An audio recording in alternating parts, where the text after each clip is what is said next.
ఈరోజు ఈ పూట మనం ఒక చక్కటి అంశాన్ని ఆలోచిద్దాం. ఓ మనిషి, నీ ధనం నిన్ను రక్షిస్తుందా, నిన్ను భక్షిస్తుందా? రక్షించడం అంటే కాపాడడం, భక్షించడం అంటే నిన్ను చంపేయడం. ఎందుకు ఈ అంశాన్ని మాట్లాడవలసి వస్తుందంటే, నాకు ప్రపంచం అంతా కూడా డబ్బు అనే ఒక వ్యామోహంలో పడిపోయింది. ఈ డబ్బు సంపాదించాలనే పిచ్చి భక్తులకి ఉంది, బయట వారికి కూడా ఉంది. ఒక మాటలో చెప్పాలి అంటే, చాలామంది దేవుణ్ణి నమ్ముకోవటం కూడా ఎందుకంటే వారి కష్టాలన్నీ పోయి మంచి బ్రతుకు వారికి రావాలి అని. అంటే భక్తిని కూడా లాభం కొరకు చేసేవాళ్ళు ఉన్నారు సమాజంలో. చేయనివ్వండి, తప్పేం కాదు. కానీ ఒక ప్రశ్న వేసుకోవాలి. పరుగు పెట్టేవాడు ఎప్పుడైనా నా పరుగు నా గమ్యానికి కారణం కావాలి అనుకుంటాడు. అప్పుడప్పుడు పోలీస్ సెలక్షన్ జరుగుతూ ఉంటాయండి. ఇదివరకు 5 కిలోమీటర్లు పరిగెట్టాలంటే ఇప్పుడు దాన్ని తగ్గించారు 3 కిలోమీటర్లు. ఈ 5 కిలోమీటర్లు పరుగు పెట్టేటప్పుడు ఆ గ్రౌండ్లో మనం చూస్తే అంబులెన్స్ ఉంటుంది, డాక్టర్స్ ఉంటారు, వైద్య బృందం అంతా కూడా అక్కడ ఉంటుంది. ఎందుకో తెలుసండి, 5 కిలోమీటర్లు నా ముందున్న వారు అందరికంటే ముందుగా పరుగు పెట్టాలి అని ప్రాణాలు పోగొట్టుకున్న వాళ్ళు కూడా. ఇతను వెళ్ళింది నిజంగా ప్రాణం పోగొట్టుకోవడానికి కాదు, గెలిచి ఉద్యోగాన్ని సంపాదిద్దాము అని. ఆ తందాపనలో ఒకవైపు పరుగు పెట్టాలి, ఒకవైపు ఉద్యోగాన్ని సాధించాలి, లక్ష్యాన్ని చేకూర్చుకోవాలి అనే ఒక తపనతో తన ప్రాణాన్ని కూడా ఏం చేశాడు. నిజంగా ఆ పరుగులో అతను చనిపోతాడు అన్న సంగతి అతనికి తెలిస్తే అతను నిజంగా సెలక్షన్కి వెళ్ళాడు. ఇలా చాలామంది ఉన్నారు. ఎప్పుడైనా ఒక పని చేసేటప్పుడు ఆ పనిలో మనకు వచ్చే ప్రతిఫలం ఏంటనేది మనం తెలుసుకుందాం. ఈరోజు మనుషులందరూ కూడా ధనాన్ని సంపాదిస్తున్నారు. ఇకపోతే ఎంత నీచమైన పరిస్థితులు అంటేనండి, ఈ ధన వ్యామోహంలో పడిన మనిషిని మనిషిగా కూడా గుర్తించడండి. ఒక పేదవాడిని ఒకలా చూస్తాడు, తన సాటి ధనవంతుడిని మరొకలాగా చూస్తాడు. అంటే ఇక్కడ స్థానం మనిషికా డబ్బుకా? చెప్పండి. డబ్బుకి, మనిషికి కాదండి. సొసైటీలో మనిషికి గౌరవం లేదు, మనిషిని మనిషిగా ఎవడో చూడటం లేదు. ఏ వ్యక్తి అయినా మరొక వ్యక్తిని గౌరవించాలి అంటే వాడికున్న స్థితిగతులను బట్టే గౌరవిస్తాడు. మనం ఎందుకు ఆలోచిస్తున్నామంటే, మనము ఈ లోకంతో కలిసి బ్రతికే వారం మాత్రం కాదండి. ఫస్ట్ ఆఫ్ ఆల్ ఎప్పుడు కూడా క్రైస్తవుడు ఒక విషయాన్ని పరిగణలోకి తీసుకోవాలి. మనం వేరు, సొసైటీ వేరు. ఈ లోకంతో కలిసి లోకంలోనే బ్రతుకుతున్నాం, లోకంలోనే ఉంటున్నాం, లోకంలోనే తింటున్నాం, లోకంలోనే మన బ్రతుకు ముందుకెళ్తుంది. కానీ లోకానికి మనకి ఏ సంబంధం కూడా లేనట్టుగా మనం ఉండాలి. ఉన్నారండి ఎవరైనా? ఇప్పటికీ నేను చూసిన ఈ క్రైస్తవ జీవితంలో నాకు చాలా తక్కువ మందే కనిపించారు. ఎక్కువ శాతం క్రైస్తవులందరూ అప్పటి వరకు ఒక దేవుడు ఫోటో ఉండేది, ఇప్పుడు ఫోటో మారిందంతే. భక్తిలో స్టైల్ మారిందంతే, భక్తిలో విధానం మారిందంతే.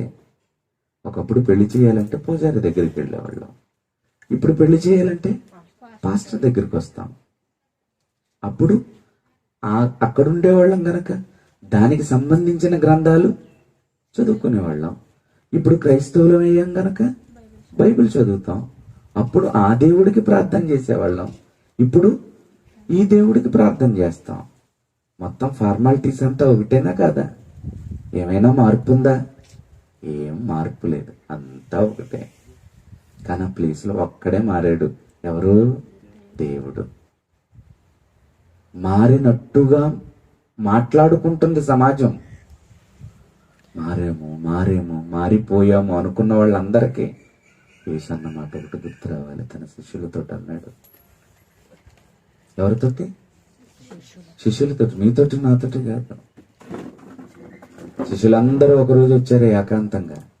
ఎవరి దగ్గరికి? యేసుప్రభు దగ్గర. వారిలో ఒక గొప్ప వాదం పుట్టిందట. ఏంటా వాదమో తెలుసా? పరలోక రాజ్యంలో మా 12 మందిలో ఎవరు గొప్పవాడు? ప్రభు, మేము 12 మంది ఉన్నాం కదా, హై పొజిషన్ మాకు ఎవరికి ఉంటది? పేతురుగా, యోహానుగా, యోధాకా, ఎవరికి అని వాళ్ళల్లో వాళ్ళు, రే నాదిరా నేనంటేనే ప్రభుకి ఇష్టం రా అని వాళ్ళల్లో వాళ్ళు కుమ్ములాడుకుంటున్నారు. అప్పుడు అందులో ఒక తెలివైనడు అన్నాడు, రే మనలో మనం అనుకోవటం కాదు ఈ విషయం. ఎవరు గొప్పవాడు పోస్ట్ ఇచ్చేవాడు చెప్పాలి మనకు ఆ గొప్ప. నడండి ఆయన దగ్గరికి వెళ్ళిపోదాం. మొత్తం అందరం కట్టుకుని వచ్చారు. ఏమిరా అందరూ వచ్చారని అడిగారు. ఏం లేదు, మాకు డౌట్ వచ్చింది, చెప్పండి అన్నాడు. పరలోక రాజ్యంలో మా 12 మందిలో నువ్వు హెచ్చించే మగాడు ఎవరో చెప్పు మాకు అని అడిగారు. ఎవరిని? యేసుప్రభు. అబ్బా, మంచి ప్రశ్న వచ్చిందిరా, ఆలోచించాలి కాసేపు అన్నాడా? వీళ్ళకి ఇలాగ చెప్తే, మాటలు చెప్తే అర్థం అవుతాం. కొన్ని సందర్భాల్లో డాక్టర్ దగ్గరికి వెళ్తాం, నాలుక బయట పెట్టమంటాడు, కళ్ళు పెద్ద చేయమంటాడు, ఊపిరి పీల్చుకోమంటాడు, వదలమంటాడు. అంతా అయిపోయింది, చక్కగా మందులు రాస్తాడు, వెళ్ళిపోమంటాడు. అంటే దాన్ని బట్టి మనకు అర్థం అవ్వాల్సింది ఏంటో తెలుసా? సమస్య చాలా చిన్నది అని. మళ్ళీ వెళ్ళాం, అయ్యగారు అని కూర్చున్నాం. చేతులు పట్టుకున్నాడు, స్టెథోస్కోప్ పెట్టాడు, కళ్ళు చూశాడు, నాలుక బయటికి తీయమన్నాడు, ఊపిరి పీల్చమన్నాడు, వదలమన్నాడు. వెంటనే పేపర్ తీశాడు, యూరిన్ టెస్ట్, బ్లడ్ టెస్ట్ అన్నాడు. అంటే దాని అర్థం ఏంటో తెలుసా? అరే, నేను నాడి పట్టుకున్నాను, నాకు దొరకలే. నాలుక బయట పెట్టమన్నాను, అక్కడ దొరకలే. కళ్ళల్లో కూడా చూశాను, అక్కడ కూడా నాకు దొరకలే. శ్వాస గట్టిగా పీల్చుకుని వదలమన్నా, అక్కడ కూడా నాకు దొరకలే. ఇక నిన్నేం చేయాలి తెలుసా? టెస్ట్కి పంపించాడు. అప్పుడు మనకు వెంటనే అర్థమైపోవాలి, మనలో ఉన్నది కొంచెం ముదిరిందని. అవును కదండి? రోగాన్ని బట్టి ట్రీట్మెంట్ ఉంటుందన్నమాట. అలాగే వీళ్ళందరూ కట్టగట్టుకుని సమస్య చెప్పేటప్పటికి ఇది చిన్న సమస్య కాదు, ఇది చాలా పెద్ద సమస్య. దీన్ని మాటలతో చెప్తే అయ్యే పని కాదు, వీళ్ళకి లైవ్లో చూపించాలి వీళ్ళకి. అప్పుడు వెంటనే ఆలోచించాడు, అరే ఓ చిన్నబిడ్డని ఎత్తుకురండి రా అన్నాడు. పట్టుకొచ్చారు, ముందు నిలబెట్టారు. ఏమన్నాడు తెలుసా? మీరు మార్పు నొంది. మత్తయి సువార్త 18వ అధ్యాయం 3వ వచనం. ఎవరితో అంటున్నమాట ఇది? శిష్యులు ఎవరు? 12 మంది శిష్యులు. ఏం చేసి వచ్చారు అతని దగ్గరికి తెలుసా మీకు? మీరు మారాలి అంటున్న వారు ఏం చేసి వచ్చారో తెలుసా అండి? మీరు ఏం చేసి వచ్చారు ఇక్కడికి చెప్పండి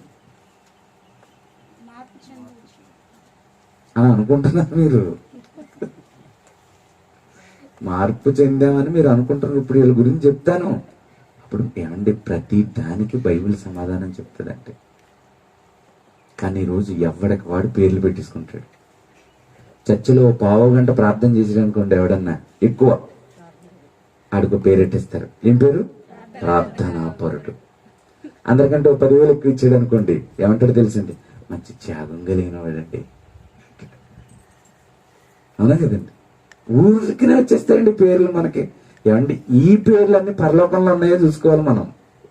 ఇక్కడ పెద్ద పేరు ఇవ్వడం పెద్ద ఏముందండి?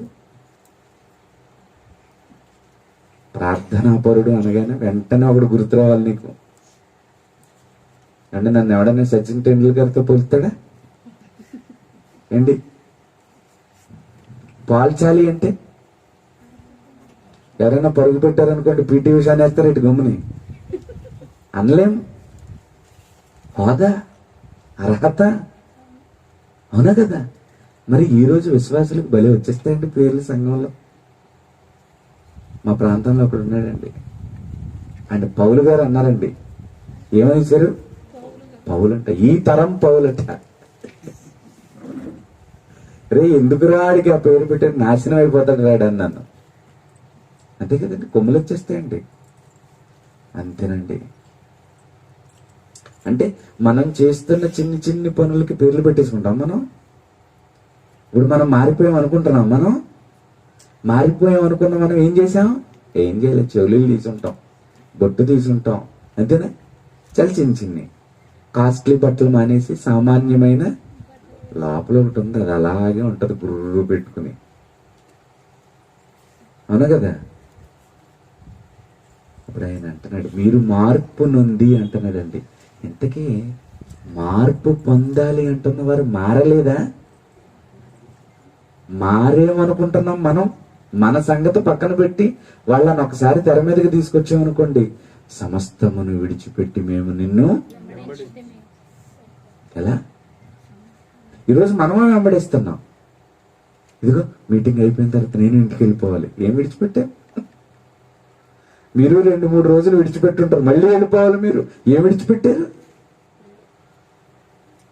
విడిచిపెడతాం. ఎలా విడిచిపెడతాం? మీ మనసంతా అక్కడే ఉంటది. అవునే కదా? అయ్యో అయ్యో అయ్యో అనిపిస్తా ఉంటది. వాళ్ళు సమస్తమును ఎలా మళ్ళీ ఎవరికి అప్పగించటాలు లేవండి. చేపలు పట్టుకుంటున్నారట. పేతురు దగ్గరికి వెళ్ళాడు. పేతురు నా వెనకాలరా, నిన్ను మనుషులు పెట్టే జాలరుగా. నిజంగా వల వేసి ఉంటాడు, లాగాలేమో. మళ్ళీ వేసిన దాన్ని ఏం చేయాలి? ఇంకా లాగే పని లేదు, వదిలిపెట్టి వచ్చాడు అంతే. మీకు బాగా వాక్యం అర్థమైపోవాలి.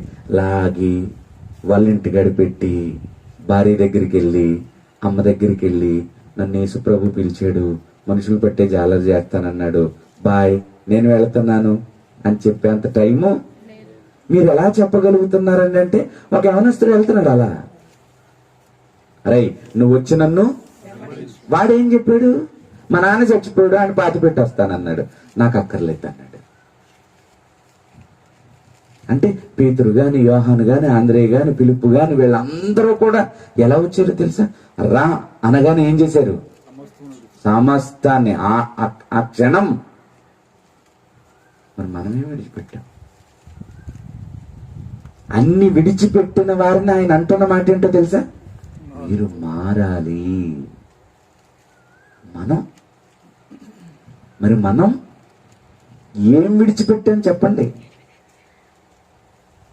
అంటే రాత్రి చాలా మంది వచ్చారు, వాళ్ళందరికి కూడా చెప్పాం. ఏమని?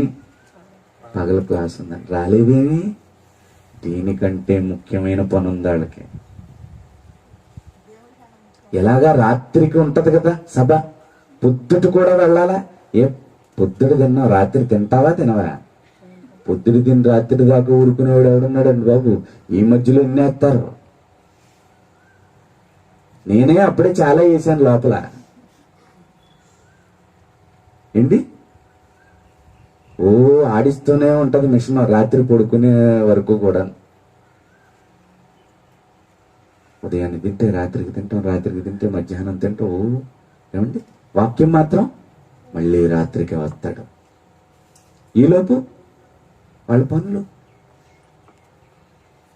దేవుడు భూమి మీద నీకు ఇచ్చిన ఒక అవకాశాన్ని నువ్వు కోల్పోతే నువ్వెంత నష్టపోతావో తెలుసా అసలు? నేను అందుకేనండి, ఎవరైనా నన్ను డేట్ అడిగారు అనుకోండి, నేను వాయిదా వేయనండి. నాకు అవకాశం ఉంటే తప్పకుండా వెళ్ళిపోతాను. ఎందుకో తెలుసా? మాట్లాడేది నేను కాదు, ఎవరో వెంటనే వాళ్ళకి కలిగించాడు అంటే ఏదో చెప్పించాలనుకుంటున్నాడు అనుకుంటానండి నేను. కబురు వచ్చింది నాకు. మీరు బాగా అర్థం చేయాలి. అందరి సేవకులు వేరు, నేను వేరు. నేను చాలా ఫీల్ అవుతూ ఉంటాను, ఇన్వాల్వ్ అవుతూ ఉంటాను దేవుడితోటి. ఒక వ్యక్తి దగ్గర నుంచి ఒక ఫోన్ వస్తే నేను ఎలా ఫీల్ అవుతానో తెలుసా? ఫోన్ చేయించాడు, ఎవరు? వాళ్ళు అనుకుంటే పెట్టలేరు. అంటే ఇప్పుడు నాకెందుకు ఫోన్ వచ్చింది? నన్ను ఏదో చెప్పమంటున్నాడు వెళ్ళి. ఇప్పుడు నేనేం చేయాలి? వెళ్ళి చెప్పాలి. ఇప్పుడు నువ్వు ఒక్కటి ఆలోచించండి బాగా. మీ అబ్బాయిని పిలిచారు, మీరు ఇట్రారా అన్నారు. వచ్చాడు అనుకోండి, వెంటనే చెప్తారు అడిగి, అరే నాన్న రారా అని ఇంకోసారి పిలిచావు రాలా, ఇంకోసారి పిలిచావు రాలా, ఇంకోసారి పిలిచావు. కానీ వస్తాడు తర్వాత, ఏంటి మమ్మీ ఎందాక పిలిచావంటే ఏం లేదంటావు చూడు, ఏం లేదు లేరా ఇల్లు ఆడుకో అంటావు. సేమ్ దేవుడు కూడా అంతే. సభ పెట్టారు అంటే నిన్ను పిలిచాడు అని అర్థం. నువ్వు రాలేదు అంటే నువ్వు తర్వాత వచ్చిన నీకు చెప్పాలనుకున్నది చెప్పడం. నీకు చెప్పాలి అనుకున్న రోజు చెప్పిస్తాడు, ఆ రోజు నువ్వు మారిపోవాలి. రాత్రి రానివారు చాలా మంది ఉంటారు. రాత్రి చాలా మందికి చాలా చెప్పాలనుకుంటాడు, అది వారు వినలేదు, మళ్ళీ చెప్పడం. దేవుడు అంటే ఏమనుకుంటున్నారు మీరు? నేను వెళ్ళేదాకా సభ కూర్చుంటుంది అనుకుంటున్నారా? నేను వెళ్ళేదాకా చెప్పించేవాడు ఆగుతాడు అనుకుంటున్నారా? అని నేను అనుకోకూడదు, మీరు అనుకోకూడదు. మనోహ దంపతులు ఇద్దరు చేలో ఉన్నారు. ఆమె ఒక చోట, ఆయన ఒక చోట ఉన్నారు. చెప్పిన విషయాన్ని మరోసారి చెప్పమంటే చెప్పలేదండి అక్కడ. తెలుసా మీకు? చదివారు ఎప్పుడన్నా?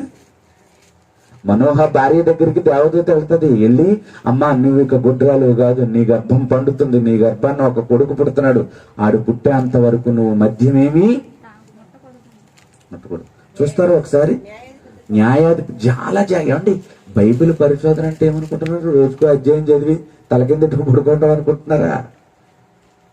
చాలా జాగ్రత్త, చాలా జాగ్రత్త.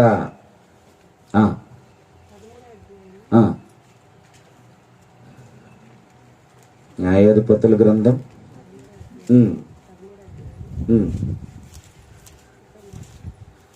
ఆలకించుము.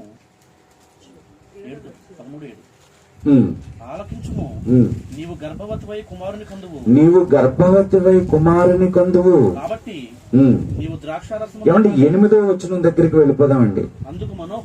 అందుకు మనోహ నా ప్రభువా నీవు పంపిన దైవజనుడు. ఏమండి 6వ వచనం 7వ వచనం వరకునండి దూత ఎవరితో మాట్లాడుతుంది? మనోహతో మాట్లాడదు, భార్యతో మాట్లాడుతుంది. భార్య వచ్చింది ఇప్పుడు ఎవరి దగ్గరికి? భర్త దగ్గరికి. అయ్యా అయ్యా అయ్యా దైవజనుడు, ఏమండి ఎన్నాళ్ళ నుంచో పిల్లలు లేరు, ఇప్పుడు గర్భం పండుతుంది అనగానే ఎలా ఉంటుంది చెప్పండి? ఒక మాట వస్తుంది, ఇంకో మాట రాదు, అవునా కదా? కంగారు అంతా. ఈ కంగారులో కొన్ని చెప్పినవి కొన్ని చెప్పనివి కన్ఫ్యూజ్ గా మాట్లాడి ఉంటది. ఎవరు? మనోహ భార్య. అప్పుడు ఏమంటున్నాడు? అందుకు మనోహ నా ప్రభువా నీవు పంపిన దైవజనుడును మరలా మా యొద్దకు వచ్చి పుట్టబో ఆ బిడ్డను మేము ఏమేమి చేయవలనో దాన్ని మాకు నేర్పునట్లు దయచేయమని యెహోవాను వేడుకొనగా దేవుడు మనోహ ప్రార్థన ఆలకించను గనుక ఆ స్త్రీ పొలంలో కూర్చుండగా దేవదూత ఆమెను, ఆ సమయం ఆమె పేమిటి మనోహ ఆమె యొద్ద ఉండలేదు గనుక ఆ స్త్రీ త్వరగా పరిగెత్తుకుని పోయి అన్నాడు, నా యొద్దకు వచ్చిన పురుషుడు నాకు కనపడినని చెప్పాను. అప్పుడు మనోహ లేచి తన భార్య వెంబడి వెళ్లి ఆ మనుషుల యొద్దకు వచ్చి ఈ స్త్రీతో మాట్లాడిన వాడు నీవేనా అని అందుకు మనోహ కావున నీ మాట నెరవేరినప్పుడు ఆ బిడ్డ ఎట్టివాడగును అతడుకు చేయవలసిన కార్యమేమిటో తెలుపుమని. అప్పుడు చాలా సింపుల్ గా చెప్తున్నాడు చూడండి. ఇక్కడ ఏమంటున్నాడు కిందన? యెహోవా దూత నేను ఆ స్త్రీతో మళ్ళీ చెప్పరా? అసలు మళ్ళీ దూతను ఎందుకు పంపమన్నాడు? అసలు మా ఆవిడికి ఏం చెప్పారో నాకు చెప్పడానికి పంపు అన్నాడు. అదేనా ప్రార్థన? అదేనా నేను ఏమన్నా కథ చెప్తున్నానా ఏంటి? అందుకు మనోహ నా ప్రభువా నీవు పంపిన దైవజనుణ్ణి మరలా మా యొద్దకు వచ్చి పుట్టబోవు ఆ బిడ్డకు మేము ఏమేమి చేయవలెనో దానిని మాకు నేర్పునట్లు దయచేయుమని. అవునా? అంటే మా ఆవిడికి ఏం చెప్పాడో నాకు చెప్పాలి. ఇప్పుడు ఆవిడికి చెప్పిందే నాకు చెప్పాలి. నాకు చెప్పటం కోసం పంపు. చెప్పాడా? వచ్చి చెప్పాడా? చెప్పాడు. ఏం చెప్పాడు? ఆ స్త్రీతో చెప్పినదంతయు అది చేయకొనవలెను. ఇది చెప్పడానికి నువ్వు మళ్ళీ రావాలా? ఇది చెప్పడానికి రమ్మన్నాడా? నేను ఆ స్త్రీకి చెప్పాను, ఆ స్త్రీకి చెప్పి మీ ఆవిడికి చెప్పిందంతా నువ్వు విని ఆ ప్రకారంగా, అది క్లారిటీ లేదనే కదా తను రమ్మన్నాడు. దేవుడు ఎప్పుడైనా ఎవరికైనా ఒక్కసారి విషయాన్ని నువ్వు వినాలి. ఎప్పుడు చెప్తాడు, చెప్పేదాకా చెప్పినప్పుడు వెళతానులే అనుకోకు. ఇవాళ ఇక్కడ చెప్పిన ప్రసంగం మరో చోట ఇలాగే. ఒక సినిమాలో యాక్ట్ చేసిన వాడు ఏదన్నా ఆడియో ఫంక్షన్కి వచ్చాడు అనుకో, సరే ఆ డైలాగ్ బాగుంది ఒకసారి చెప్పండి అంటే యాజ్ ఇట్ ఈజ్ అదే చెప్తాడు. అంతేనా? ఆ పాట పాడాలి అంటే యాజ్ ఇట్ ఈజ్. కానీ ఇక్కడ ఉన్నది ఏంటో తెలుసా? వాక్యంలో ఒకసారి చెప్పిన ప్రసంగం మరోసారి చెబుతున్నప్పుడు ఆ ఉద్దేశాలు, ఆ ఆలోచనలు, ఆ ఉదాహరణలు ఏమి దాంట్లో టోటల్ గా చేంజ్ అయిపోతుంది. అంతా మార్చేసినాడు ఎవరు అనుకుంటున్నారు? నేను కాదు. అంటే వాక్యం వినేటప్పుడు చెబుతున్న నాతో చెప్పిస్తున్నది ఎవరు? అది ఎన్నిసార్లు చెప్తాడు? నువ్వు వినే వరకు చెప్తాడా? అంత అవకాశం దేవుడి దగ్గర లేదు. తలుపు దగ్గర నుంచి తడుతున్నాడట. ఎవడైనాను నా స్వరము, ప్రసంగి గ్రంథం పరమగీతంలో గ్రంథంలో చెప్పాడు. ప్రియుడు కోసం ప్రియురాలు అంతా రాత్రి అంతా వెయిట్ చేసిందంట, వస్తాడని తెలిసి అంతా శుభ్రం చేసి వచ్చాడు. తలుపు కొట్టాడు. ఎదురు చూసి నిద్ర చేసి పడుకుంది. ఎవరు? అందుకే అన్నాడు, మీరు అనుకోనని గడియలో వస్తాడు అతను. అప్పుడు వచ్చాడు, తలుపు కొట్టేటప్పటికి నిద్ర మత్తులో ఉంది. నిద్ర మత్తులో ఉండగానే ఈయన ఏం చేశాడు? కొట్టి ఆయన వెళ్ళిపోతే సడన్ గా మెలకు వచ్చింది, లేచింది, తలుపు తీసింది. ఏడి ఏడి ఏడి ఏడి నా ప్రియుడేటి అన్నాడేటి. నేను అతన్ని వెతికినాను, అతడు కనబడకపోయాడు. అది పరిస్థితి ఏమైపోద్దో తెలుసా? నేను అతనిని వెతికినాను. అతడు కనబడకపోయాడు. రాజవీధుల్లో ఉండాల్సిన సంతలో ఎత్తుకుంటుందంట, మొత్తం ఊరంతా తిరిగెత్తుందట. కానీ ఆయన కొట్టినప్పుడే, ఆయన నీకు అవకాశం ఇచ్చినప్పుడే, ఎప్పుడైనా నీ జీవితాన్ని నువ్వేం చేయాలి? మరొకసారి వస్తాదని నువ్వు అనుకుంటే చాలా భక్తులు మనం చాలా నేర్చుకోవాలి. మనం ఇప్పటి వరకు నేర్చుకున్నది సరైంది కాదు, చాలా నేర్చుకోవాలి మనమంతా. అందుకే చెప్తున్నాడు అక్కడ మనం చదువుకున్న మాటలో ఏమని? ఏం చదువుకున్నాం మనం? మీరు మార్పు నొంది ఎలా వండాలి? మారమంటుంది ఎవరిని? మారి వచ్చిన వారు ఏమవ్వాలి? మనం మారేం అనుకున్నోళ్ళు. వాళ్ళు మారేరు నిజంగా. సమస్తాన్ని విడిచిపెట్టారంటే టోటల్ గా జీవితాన్ని ఏం చేసుకున్నారు వాళ్ళు? మారి వచ్చిన వాళ్ళే. దేవుడు ఏమంటున్నాడు మళ్ళీ? మనం మారిన వారం కాదు, మారేమో అని అనుకుంటున్న వారం. భ్రమలో బ్రతుకుతున్నాం మనమంతా. భ్రమ నుంచి బయటికి రావాలి అంటే రప్పించగలిగేది నేనేం కాదు, దేవుడి మాట. కాసేపు మీరు వేడి అనుకోకుండా వింటే విలువైన సంగతులతో మనం మన యొక్క ఆత్మీయ జీవితాన్ని బలపరుచుకుందాం. చూద్దాం కొన్ని మాటలు. ప్రసంగి గ్రంథం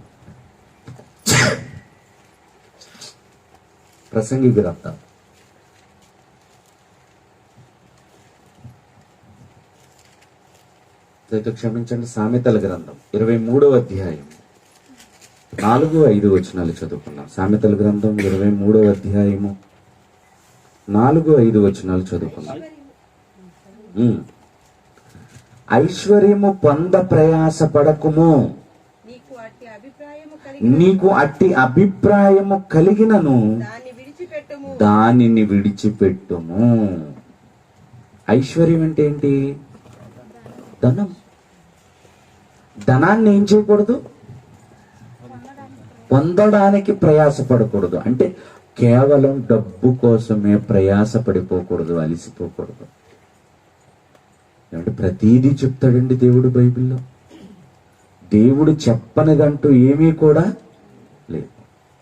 ఆయన ఈ భూమి మీదకి వచ్చి యేసుప్రభు వారు మాట్లాడుతున్న మాటల్లో కూడా ఏమన్నాడో తెలుసండి? మత్తయి సువార్త 6వ అధ్యాయము 19వ వచనం.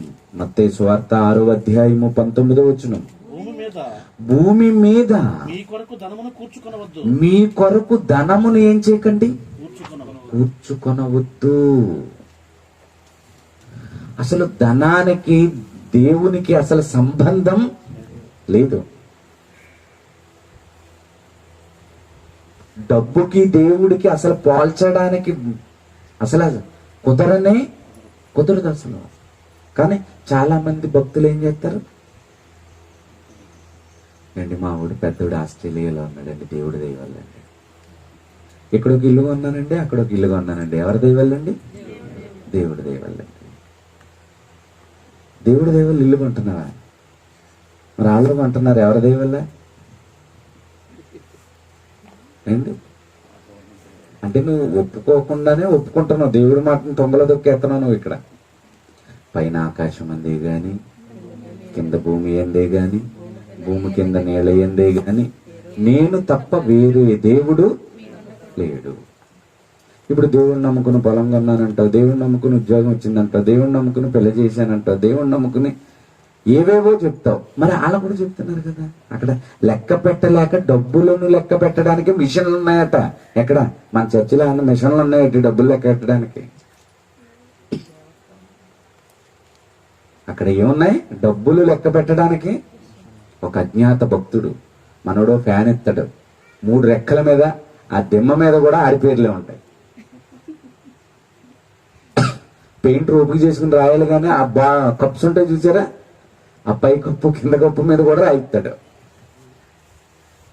ఫ్యాన్ ఇచ్చి అంత పబ్లిసిటీ, కుర్చీ ఇచ్చి అంత పబ్లిసిటీ, కానీ అక్కడ కేజీ బంగారం వేస్తాడు. కానీ అక్కడ ఏం రాస్తాడు తెలుసా? ఒక అజ్ఞాత భక్తుడు శ్రీవారికి పాదుకులు సమర్పించారంటే. ఏ పాదుకులు? బంగారు పాదుకులు. అంటే పాదరక్షకులు, చెప్పులు. ఆ దేవుడు వేసుకోవడానికి ఏం కూడా చేయించారు? బంగారపు చెప్పులు. ఆ భక్తుడు కూడా ఏ భక్తుడు? అజ్ఞాత భక్తుడే. ఏంటి, కోటి రూపాయలు, లక్షల రూపాయలు, బంగారు పాదుకులు, బంగారపు కిరీటాలు, కొన్ని వేల టన్నుల బంగారం ఉందట. ఎక్కడ? ఆస్థానంలో. ఎంతెంత రాబడి రాకపోతే అంతంత పట్టుకొచ్చేసేస్తున్నారు. మరి ఎవరున్నారు వాళ్ళు వెనకాల? వాళ్ళు అనుకున్న దేవుడు ఉన్నాడా అంటే? మనం చెబుతున్న లెక్కల ప్రకారం ఏంటంటే వాళ్ళు అనుకున్న దేవుడు వాళ్ళకున్నాడు, మనం అనుకున్న దేవుడు అంటే ఎవరి దేవుడు వారికైనా లేదండి. పైన ఆకాశం ఉంది కానీ, కింద భూమి ఉంది కానీ, భూమి కింద నేల ఉంది కానీ, ఓన్లీ వన్ గాడ్. ఆయనే ఈ సర్వ సృష్టిని సృష్టించిన అందరికీ తండ్రి అయిన దేవుడు. అందరికీ అని ఎందుకు సంబోధించాడు తెలుసా? చాలా రకరకాలుగా ఉన్నారు మనుషులు.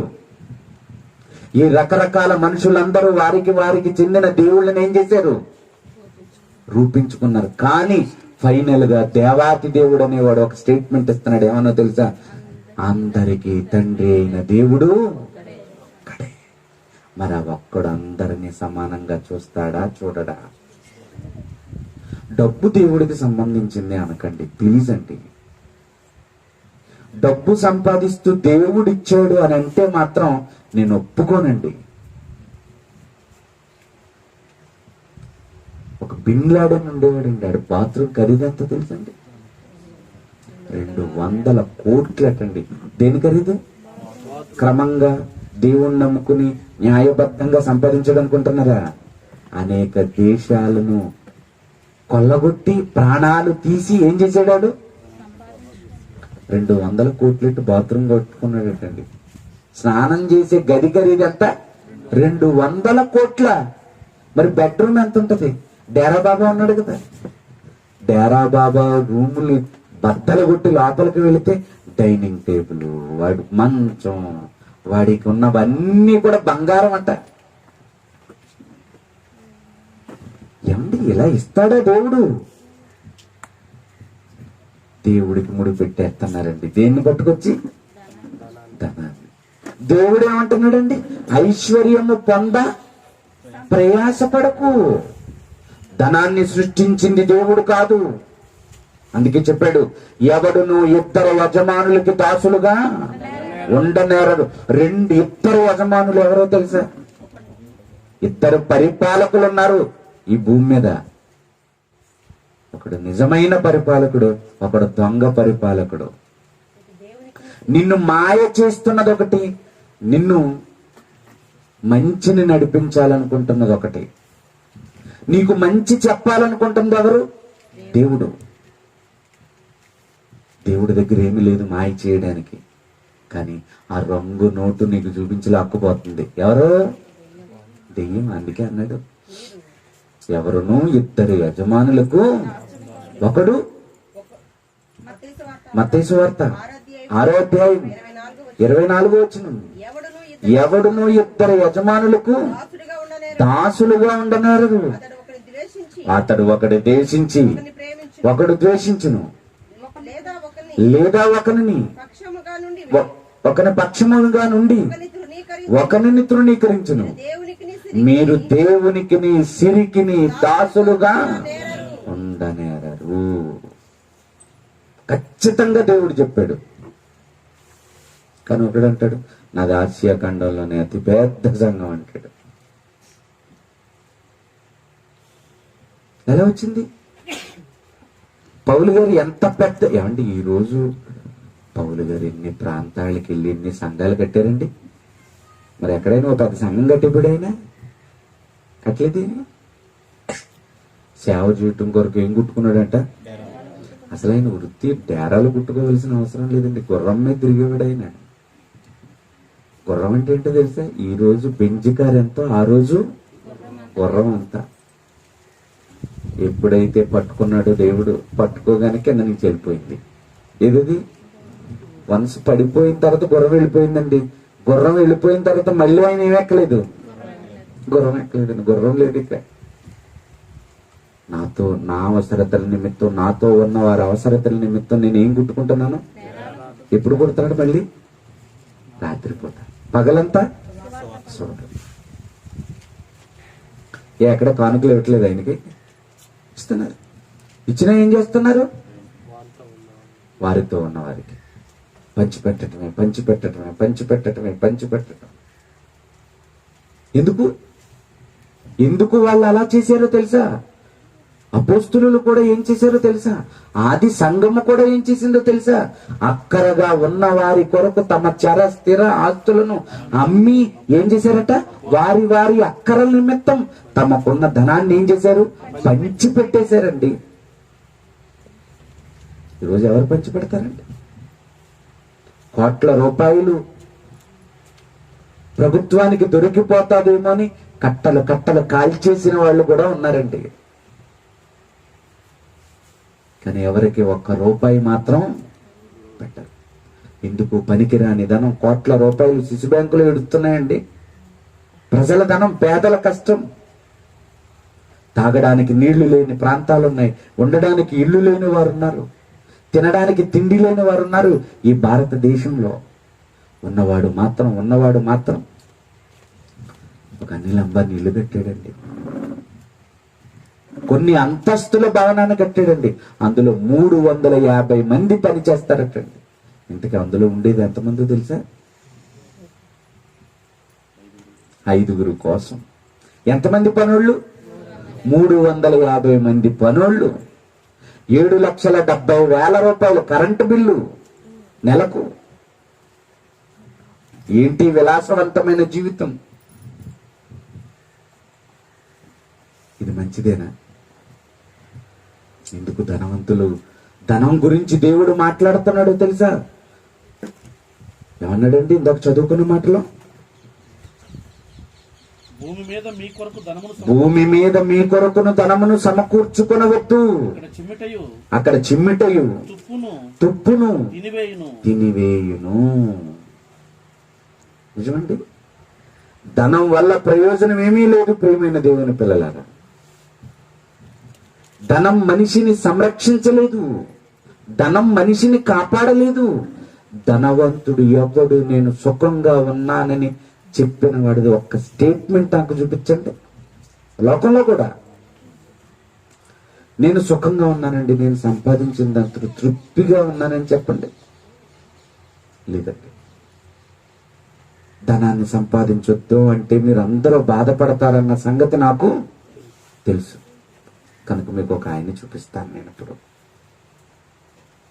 ఆయన మీలా నాలా మధ్య తరగతికో చిన్ని స్థాయి జీవితానికో చెందినవాడు మాత్రం ఒక అపార కుబేరుణ్ణి చూపిస్తాను. ప్రపంచంలో ఎంతవరకు మీరు అలాంటి ధనవంతుణ్ణి చూడలేదు మీరు ఎప్పుడు. ఎందుకంటే ఎప్పుడూ కూడా మనిషి పాఠాలు ఎప్పుడు నేర్చుకుంటాడంటే ఎవడైతే పాడైపోతాడో ఆ పాడైపోయినోడిని చూసి ఏం చేస్తారు, నేర్చుకుంటాడు. బాబు నా జీవితం అలా అయిపోకూడదు, నా బ్రతుకు అలాగ అయిపోకూడదు, నా కుటుంబం అలాగ అయిపోకూడదు, నా పిల్లలు అలాగ అయిపోకూడదు. కనుక జాగ్రత్త నేర్చుకుంటాం. జరిగిన దాన్ని చూసి ఏం చేస్తాం, పాఠం నేర్చుకుంటాం. కనుక బైబిల్లో కూడా ఒక అపారమైన ధనవంతుడు నిజంగా తన సంపద మీద దృష్టి పెట్టి కూడగట్టందంటూ ఏమీ. ఈరోజు నీకు నాకు ధనం కావాలంటున్నాం. ఏ మేరకు కూడగట్టగలం అసలు? ఎంత కూడగట్టగలం అసలు? ఏం చేయగలం? ఓ పెళ్లి చేయాలి, ఖర్చు పెట్టడానికి కూడా ఏం చేయాలి మనం ఇప్పుడు ఆలోచించాలి. ఉన్న డబ్బులు అయిపోతాయేమో అని. అవునా కదా? ఏమీ చేయలేము జీవితంలో.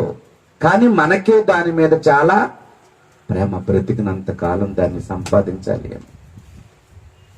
అందుకే దేవుడండి ఒక మహా మనిషిని మన కళ్ళ ముందు పుట్టించాడండి, నేర్పించడానికి పాఠం. దృష్టాంతములుగా వారికి సంభవించి యుగాంతమందున్న మనకు ఏంటి బుద్ధి చెప్తాడండి బైబిల్. ఏమనుకుంటున్నారు మీరు? అలా ఒక ఆయన్ని చూద్దామండి. ఒక మంచి ప్రార్థన చేశాడండి ఆయన. రాజుల మొదటి గ్రంథం 3వ అధ్యాయము 10వ వచనం నుంచి చదువుకుందాం. రాజుల మొదటి గ్రంథం 3వ అధ్యాయము 10వ వచనం. సొలొమోను చేసిన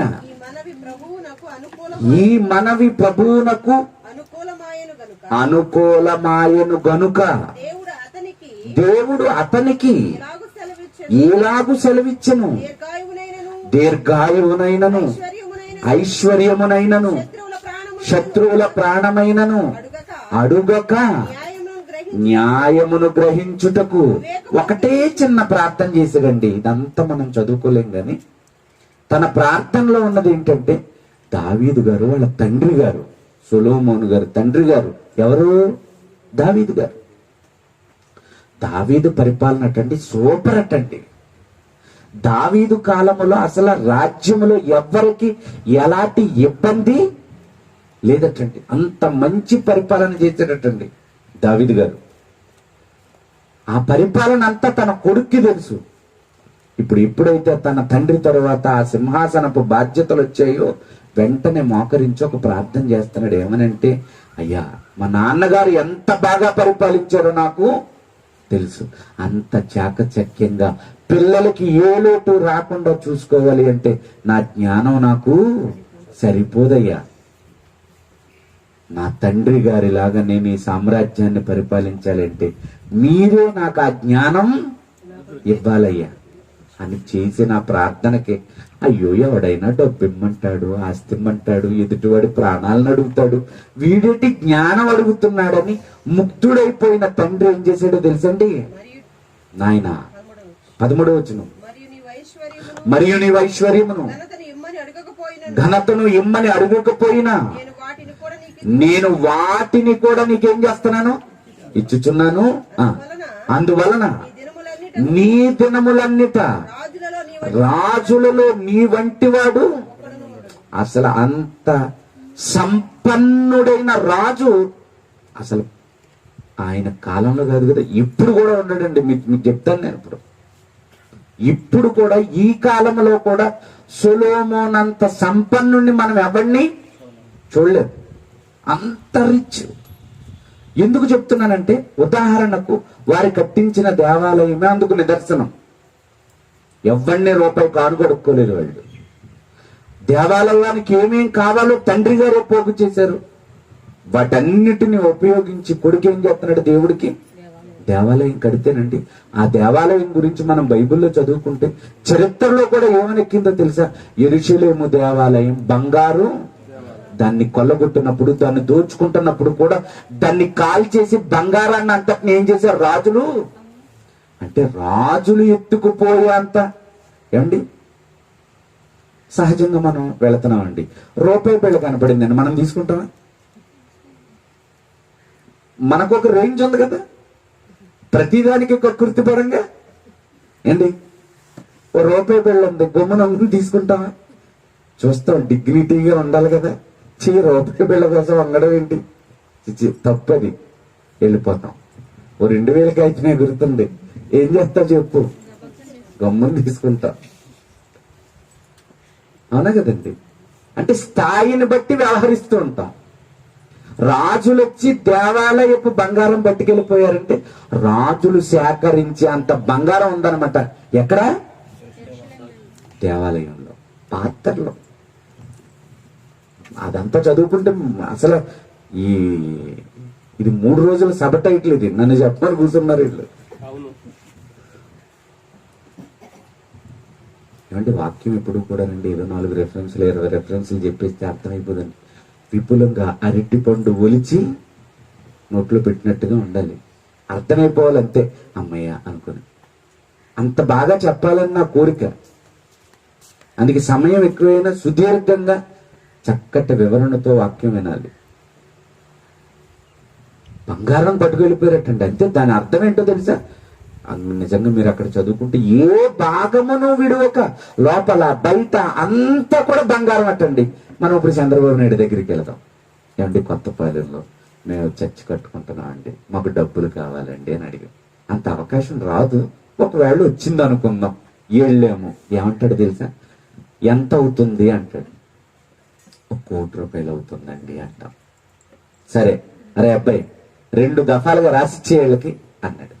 అప్పుడు వెంటనే ఏమన్నాలో తెలుసా? అయ్యా అలా కాదండి, అది కాదండి, 1 కోటి రూపాయలు పెట్టి మేము కట్టేసుకుంటామండి దేన్ని? చర్చిని. కానీ మీరు గేట్లు, తలుపులు, లోపల బలిపీఠం, మా డయాసు అన్నిటికీ బంగారం పొదిగేయాలి మీరు అని అండి. ఏమంటాడు? ముందు వీళ్ళని అర్జెంటుగా బయటికి తన్నేయండి అంటాడు. మనం 1 కోటి రూపాయలు పెట్టి కట్టిన దేవాలయాన్ని బంగారంతో పొదిగించే అంత డబ్బు ఆయన దగ్గర కూడా. ఇంతకీ మనం కట్టేది 1 కోటి రూపాయలకి చిన్నదే, కానీ దానికి బంగారం పదగాలి అంటే ఆయనకి జీవితం ఉండదు ఇక. అవునా కదా? మరి యెరూషలేము దేవాలయం మనం కట్టిన 1 కోటి రూపాయల మందిరం కాదు, 60 మూరల పొడుగు, 20 మూరలు వెడల్పు, 30 మూరలు ఎత్తు. ఆలోచించుకోండి ఇంకెంత పెద్దదో. అంత పెద్ద దేవాలయానికి సొలొమోను గారు వాళ్ళ నాన్నగారు కట్టించాలన్న కోరికను నెరవేర్చడానికి బంగారంతో నింపేశాడు. దేన్ని? ఎంత ధనం అతని దగ్గర లేకపోతే దేవాలయానికి బంగారం పెడతారు. ఇక్కడ ఆలోచించుకోండి, అతను ఎంత స్టేటస్ కలిగినాడో అంత ధనవంతుడు. ఇప్పుడున్న ధనవంతుల్లో ఎవ్వడో లేడు. ఇప్పుడు అంత ధనం ఎవ్వడి దగ్గర లేదు. ఆ ధనవంతుడి జీవితాన్నే పెడతాను మీ దగ్గర. ఆ ధనవంతుడు తన జీవితంలో ఆ ధనాన్ని అనుభవించిన తర్వాత ఏం చెప్పాడో వినాలి మనం. అప్పుడు మనం నిర్ణయం తీసుకోవాలి దేని గురించి ఆశపడాలో. ఆదర్శం అండి, ప్రతిదిని వద్దా? ఆదర్శంగా తీసుకోవాలి. అంత ధనవంతుడండి, తన లైఫ్ స్టైల్ దగ్గరికి వెళదామండి. సహజంగా రాజులు యుద్ధం చేయాలి కదా, దేంతో చేస్తారు? అదే కత్తులు, కటార్లు, బళ్ళాలు ఇవేవో ఉంటాయి కదా, అవి దేంతో తయారు చేయించుకుంటారు? అంతేనా? అంతేనా కాదా? ఏ రాజు అయినా అలాగే చేయించుకుంటాడు. కానీ మా రాజుగారు అలాంటి వాటితో యుద్ధం చేయరు. మా రాజుగారు గొప్ప ఏంటో తెలుసా? చూడండి, బైబిల్లో చెప్తాడు. రాజుల మొదటి గ్రంథం 10వ అధ్యాయము 16వ వచనం నుండి, రాజుల మొదటి గ్రంథం 10వ అధ్యాయము 16వ వచనం నుండి, రాజైన సొలొమోను రాజైన సొలొమోను సుత్తితో కొట్టిన బంగారముతో సుత్తితో కొట్టిన బంగారముతో అలుగులు గల అలుగులు గల 200 డాళ్లను చేయించెను. 200 డాళ్లట. డాలొక్కింటికి 600 తులముల ఎత్తు బంగారము 600 తులములు. ఎత్తు బంగారం తులం అంటే ఎంత అమ్మా? 10 గ్రాములు. ఇప్పుడు ఒక్కొక్క డాలు ఎంత? 600 తులాలు అంటే ఎంత అవుతుంది? అది కేజీ లెక్కలకు వచ్చేస్తుంది కదా, అది రాదా? వచ్చేస్తుంది.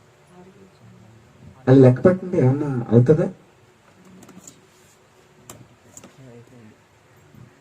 తులం అంటే ఎంత? 10 గ్రాములు.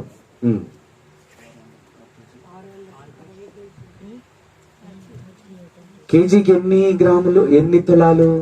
అది లెక్క పెట్టండి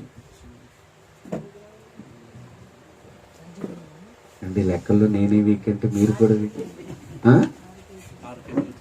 6 కేజీలు. ఒక్కొక్క డాలు ఎంత? 6 కేజీలు.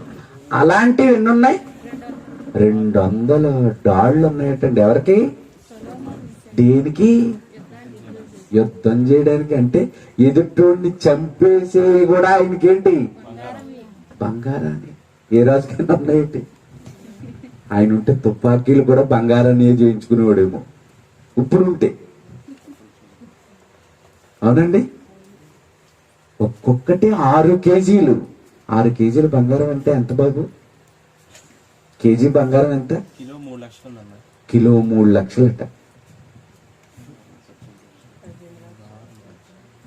అంటే 200 డాళ్ళు అయ్యి ఉన్నాయి. ఇంకా ఎన్ని ఉన్నాయి చూడండి, కిందన ఉంటాయి ఇంకా. మరియు సుత్తితో కొట్టిన బంగారముతో సుత్తితో కొట్టిన బంగారముతో అతడు 300 కేడెములు చేయించెను. 300 కేడెలు ఉన్నాయటండి. కేడెము ఒక్కింటికి 300 బంగారపు తులముల ఎత్తు మళ్ళీ 300 బంగారపు తులములు. ఎత్తు బంగారము ఈ సామాగ్రి అంతా దేనికి ఉపయోగించుకునేది? యుద్ధానికి. అంటే రాజుగారు యుద్ధానికి వస్తే ఈ దేంతో చేస్తాడు? బంగారపు ఆయుధాలతో చేస్తాడు. ఆయన యుద్ధం చేసే ఆయుధాలు బంగారం. ఏ రాజుకైనా ఉంది చరిత్రలో?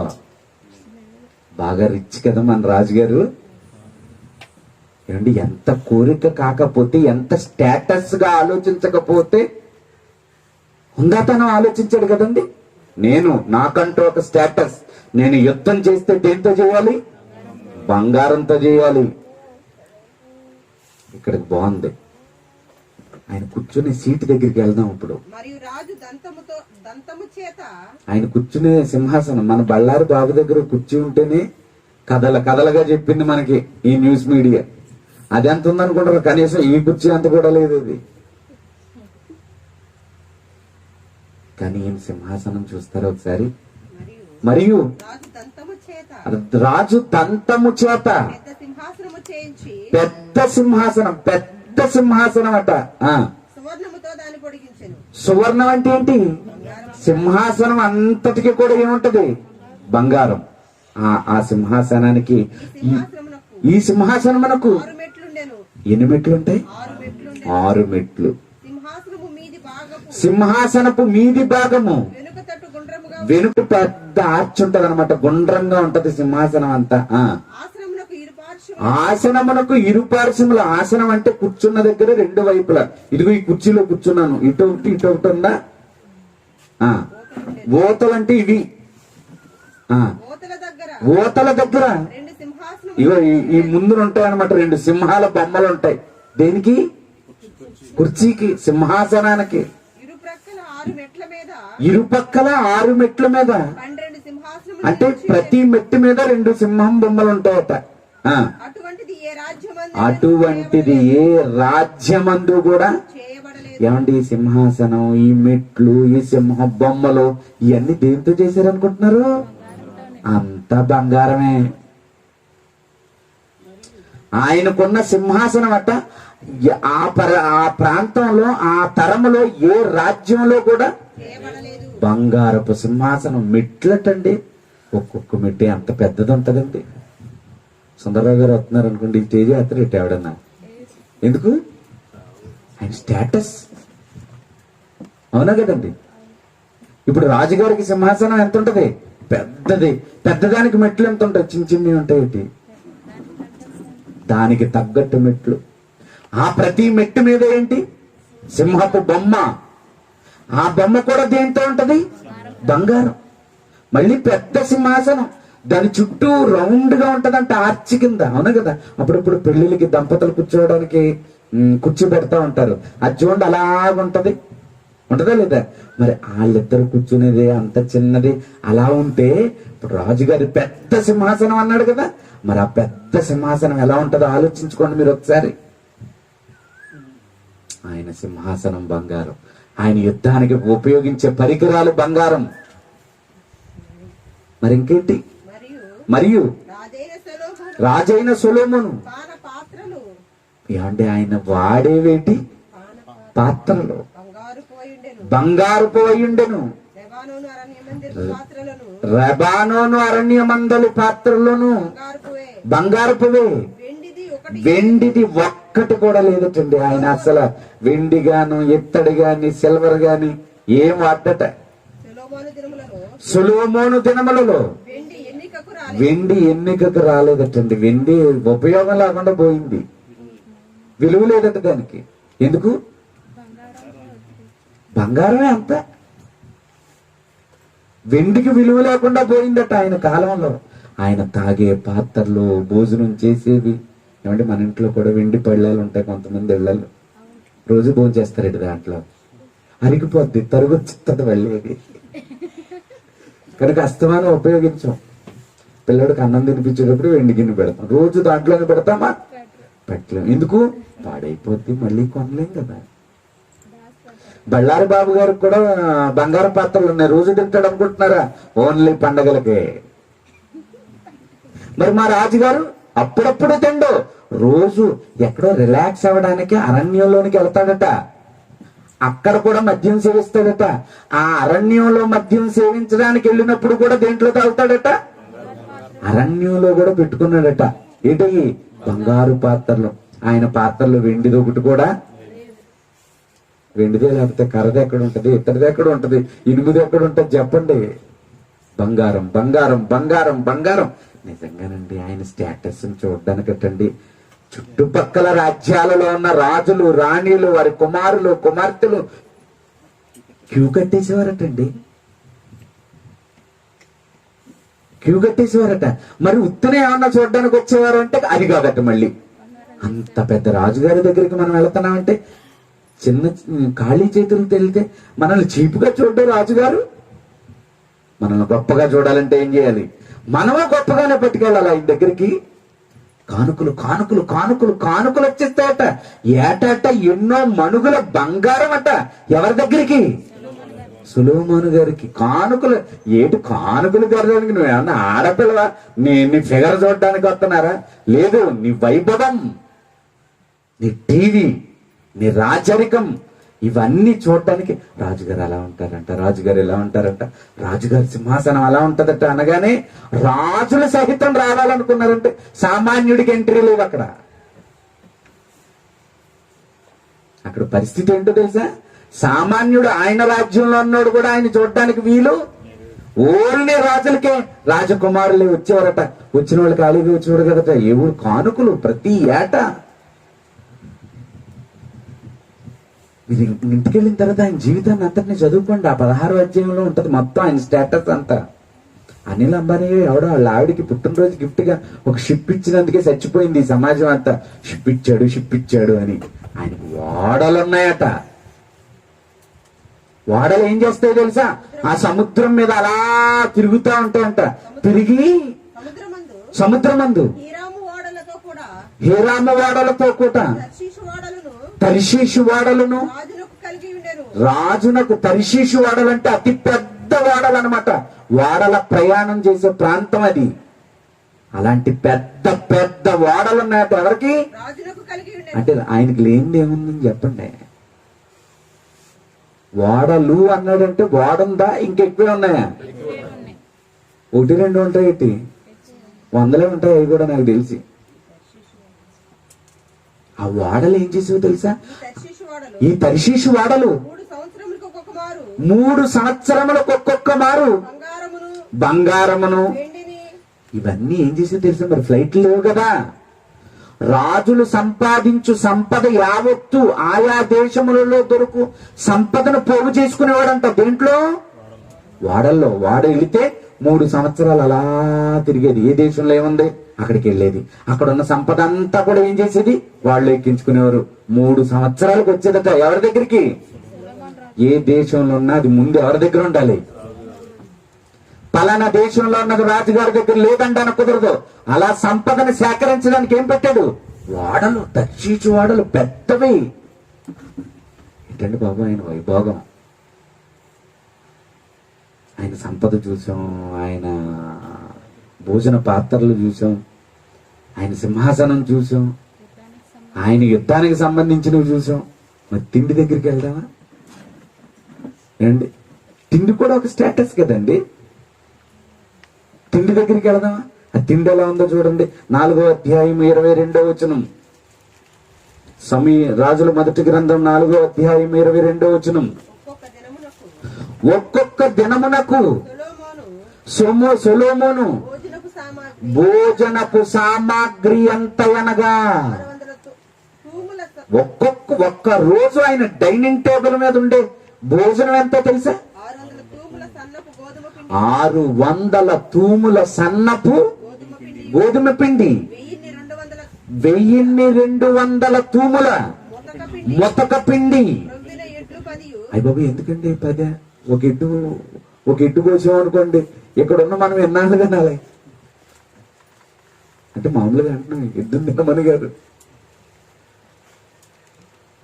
ఎన్ని ఎడ్లండి? 10 ఎడ్లు. అంటే 10 ఎడ్లు అంటే జంటలు 10 అన్నమాట. విడి 2, జతగా ఉన్న 20, విడివిడి 20. కొవ్విన ఇడ్లు 10, విడి ఎడ్లు 20, 100 గొర్రెలు, ఇవియుగాక ఎర్రదుప్పులు, దుప్పులు, జింకలు, కొవ్విన బాతులు. ఎక్కడుంటాయి ఇవన్నీ? రోజు ఉంటాయి ఇవన్నీ. ఒకరోజు మాంసం కూర వండుకునే పైకి కిందకు చూస్తాం మనం, అవునా కదా? రోజు కేజీయా 2 కేజీలా జతలయ్యి విడి బాతులు, జింకలు, దుప్పులు. అబ్బబ్బబ్బబ్బబ్బ ఏంటి ఇదంతా తినడానికేనా? కాదు, స్టేటస్. ఒక్కొక్కళ్ళ ఇంటికి వెళ్ళామనుకోండి, భోజనం బల్ల మీద అన్నీ ఉంటాయి. ఏంటంటే రోజు ఇలాగే ఉంటాయి. అవునండి, మా ఇంట్లో రోజు ఇన్ని ఐటమ్స్ లేకుండా మేము ఎవరో. ఫ్రై ఉంది, పచ్చడి ఉంది, పప్పు ఉంది, కూర ఉంది, నెయ్యి ఉంది, పచ్చడి ఉంది. ఇన్ని ఉంటేనే ఏమనుకుంటాం? అయ్యో బాబు ఇలా తింటారా రోజును? ఒక కూర వండుకుంటే మేము గగనమండి. అంటే అన్ని కూరలున్న టేబుల్ చూడగానే మనకేమనిపిస్తుంది? బాబు వీళ్ళు చాలా ధనవంతులు బాబు అనిపిస్తుంది. మామూలుగా సహజంగా కూడా మటన్ షాప్కి వెళ్ళామనుకోండి, అక్కడ 1/2 కేజీ 1/2 కేజీ కొనుక్కునే జాబితా ఎక్కువ. గమ్ముని కేజీ అన్నాడు అనుకోండి, ఒకటి వచ్చి మన కళ్ళ ముందే అడానికి ఎలా చూస్తాము, కేజీ పట్టుకుపోతున్నాడు. 700 రూపాయలు కేజీ కొన్నాడు. నేను ఎలా చూస్తే అక్కడ కేజీలు కాదు, తలలే దిగిపోతున్నాయి మళ్ళీ జంటలో. అంటే దీన్ని బట్టి మీకు ఏం చెప్పాలనుకుంటుందని తెలుసా? ఆయన ఉన్నత స్థితి ఎక్కడితో అయిపోయింది అనుకుంటున్నారా? అవ్వలేదండి. ఎవ్వడో చెయ్యలేని సాహస కార్యాలు ఎవ్వడో జీవితంలో నేను సంపన్నుణ్ణి అనుకున్నవాడు చేయలేని చేసేది. చూడండి, ప్రసంగి గ్రంథం 2వ అధ్యాయము 3వ వచనం నుంచి. ప్రసంగి గ్రంథం 2వ అధ్యాయము 3వ వచనం నుండి. నా మనసు ఇంకను ఇది అంత పెద్ద సింహాసనం ఉన్నా, అన్ని డాళ్లున్నా, బంగారు పాత్రలున్నా, భోజనం బల మీద అన్నున్నా, రాజులకు కలిగిన సంపద యావత్తు నీ దగ్గరున్నా ఇంకా తృప్తి లేదట మనవాడికి. ఇంకా కావాలి, ఇంకా కావాలి, ఇంకా కావాలి. అవును, 1000 సంపాదిస్తాం, ఏమనుకుంటాం? 2000, 1,00,000 నుంచి ఈ తృప్తి ఏమన్నా ఉంటుంది ఏంటండి? ఈయనేమంటున్నాడు, ఇన్ని సంపాదించేసిన ఇంకను జ్ఞానం అనుసరించుచుండగా ఇంకనూ జ్ఞానం అనుసరించుచుండగా ఆకాశము కింద ఆకాశము క్రింద తాము బ్రతుకు కాలమంతయు మనుషులు ఏమి చేసి మేలు అనుభవింతురో చూడవలెనని తలచి నా దేహమును ద్రాక్షారసము చేత సంతోషపరచుకుందుననియు మతిహీనత యొక్క సంగతి అంతయు గ్రహించుననియు నా మనసులో నేను అనుకుంటుని నేను గొప్ప పనులు చేయబోనుకుంటుని నా కొరకు ఇండ్లు కట్టించుకుంటుని. ఆయనకి 600 మంది, ఎంతమంది అండి? 700 మంది భార్యలు, 300 మంది. వీళ్ళకి ఏం చేసాడు తెలుసండి? ఈయన ఒక్కొక్క భార్యకు ఒక్కొక్క పర్ణశాల కట్టాడట. ఎవరు? సొలొమోను గారు. ఏమంటున్నాడండి ఇక్కడ? నా కొరకు నేను ఇల్లు కట్టించుకుంటుని, ద్రాక్ష తోటలు. ఏమంటే ఎవడన్నా ద్రాక్ష తోట నాడితే అక్కడికి వెళ్ళి పండు తెచ్చుకుంటాడు కదండి.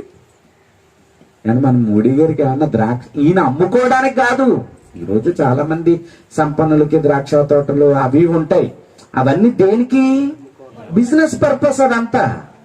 మరి మా రాజుగారికి ఉందే ఈ తోట. ఈయన పండించేది ద్రాక్ష పండు అమ్ముకోవడానికి కాదు, తను పండించుకుని తినడం కొరకు. తన తోటలో పండినవి మాత్రమే తింటాడు ఇతను. మరి మిగతా సంపన్నులు, ఇప్పుడున్న సంపన్నులు అందరూ పండించుకుని తింటారా? పండినవి కొనుక్కుని తినాలి వీళ్ళు. అవసరమైతే పక్క దేశాల నుంచి తెప్పించుకుని తినొచ్చేమో, కానీ వీడి కొరకు పండించినవి కాదు. కానీ ఇక్కడ రాజుగారు ఏమంటున్నాడు? చదవండి.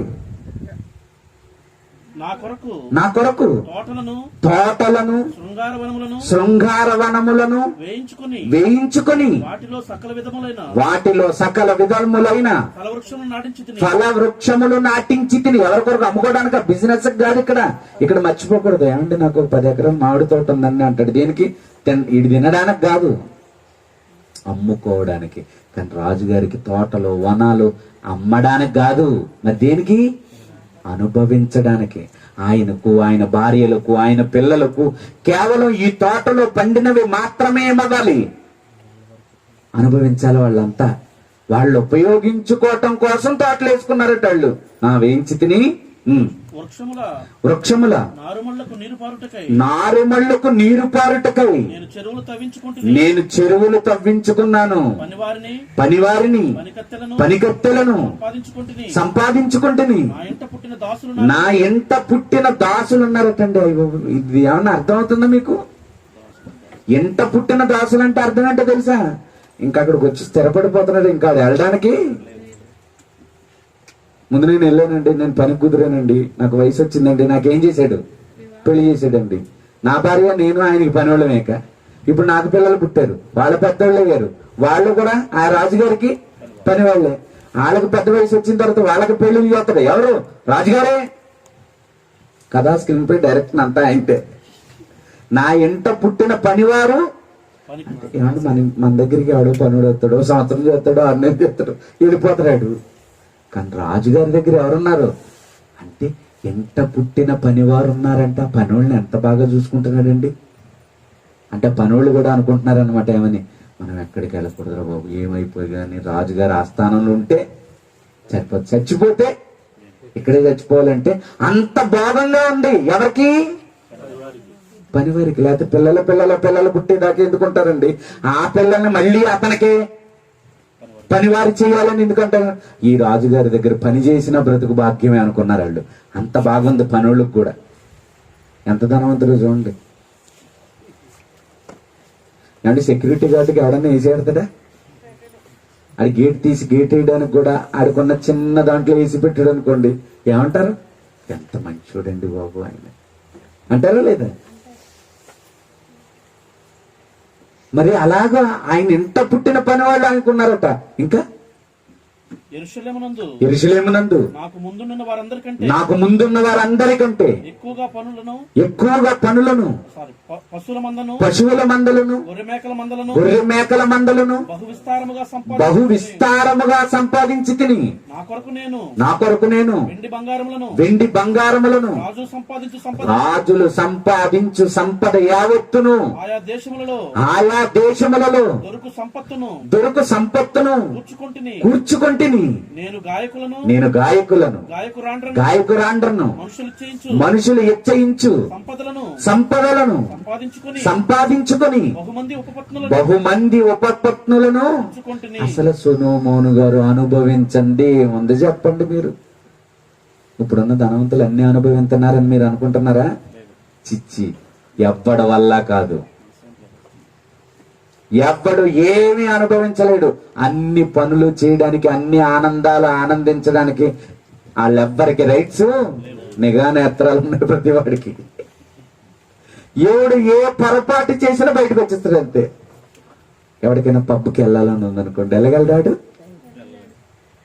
వెళ్ళలేడు. కానీ మా రాజుగారు ఎలాంటాడు తెలుసా? రాజు కదండి, ఏమైనా చేసేస్తాడు. ఒక విషయం, రాజుల మనస్తత్వం మీకు చెప్పాలి అంటే, బెత్షెబా నచ్చింది ఎవరికి? దావీదు గారికి. వెంటనే తెచ్చుకున్నాడు, అనుభవించాడు, వెంటనే పంపించేశాడు. ఆవిడ గర్భవతి వర్తమానం వచ్చింది. ఇప్పుడు వాళ్ళ ఆయన వచ్చాడా రాలేదా? వచ్చాడు. ఇంటికి వెళ్ళమన్నాడు, వెళ్ళాడు? వెళ్ళలేదు. ఏం చేశాడు? చంపేశాడు. అంటే రాజుగారికి అడ్డం తిరిగినా, రాజుగారిని వ్యతిరేకించినా ఏం చెప్తారు? అరే కోర్టులో వేసుకోరంటే, ఆయనే కోర్టు అయితే మళ్ళీ కోర్టు ఎవడికి? ఆయనే కోర్టు, ఆయనే జడ్జి, ఆయనకి ఎదురు లేదు. అందుకే కిందకు వస్తే చెప్తా ఉంటాడు అక్కడే. ఏమన్నా తెలుసా? అప్పుడు నేను చేసిన పనులన్నీ వాటి కొరకైన నేను కాదు, కింద కొంచెం పైన, నాకు ముందు యెరూషలేమునందున్న వారందరికంటే నేను గనుడనై అభివృద్ధి నొందితిని. నా జ్ఞానము నన్ను విడిచిపోలేదు. అదండి, నా కన్నులు ఆశించిన వాటిలో దేనిని అవి చూడకుండా. చాలా మంది సంపన్నులకు వాళ్ళ కళ్ళకి చాలా కనపడతాయి, అన్ని చేయగలరు వాళ్ళు? చేయలేరు. అంటే చాలా మంది ధనవంతులు తమ ఆశల్ని ఏం చేయాలి? చంపుకుని బ్రతకాలి. కానీ సొలొమోను గారు తన జీవితంలో తన శరీరం ఆశించింది ఏది చూడకుండా నేను అభ్యంతరం చేయలేదు. మరియు నా హృదయం నా పనులన్నిటిని బట్టి సంతోషింపగా సంతోషకరమైనదేది అనుభవించకుండా. ఏమండి, ఇందులో ఆనందం ఉందని అతనికి తెలిస్తే గనక, ఎక్కడైనా చిన్న ఇన్ఫర్మేషన్ ఉంటే గనక అది అనుభవించకుండా అతను ఉండలేదటండి. ఎంత ఎలాంటి మీరు ఒక్కను చూపించండి, నాకు చెప్తాను. ఎవ్వరు లేడు ప్రపంచంలో. ఎంత గొప్ప హిట్లర్ కూడా లేడు, అలెగ్జాండర్ కూడా లేడు, ఎవ్వరూ లేరు.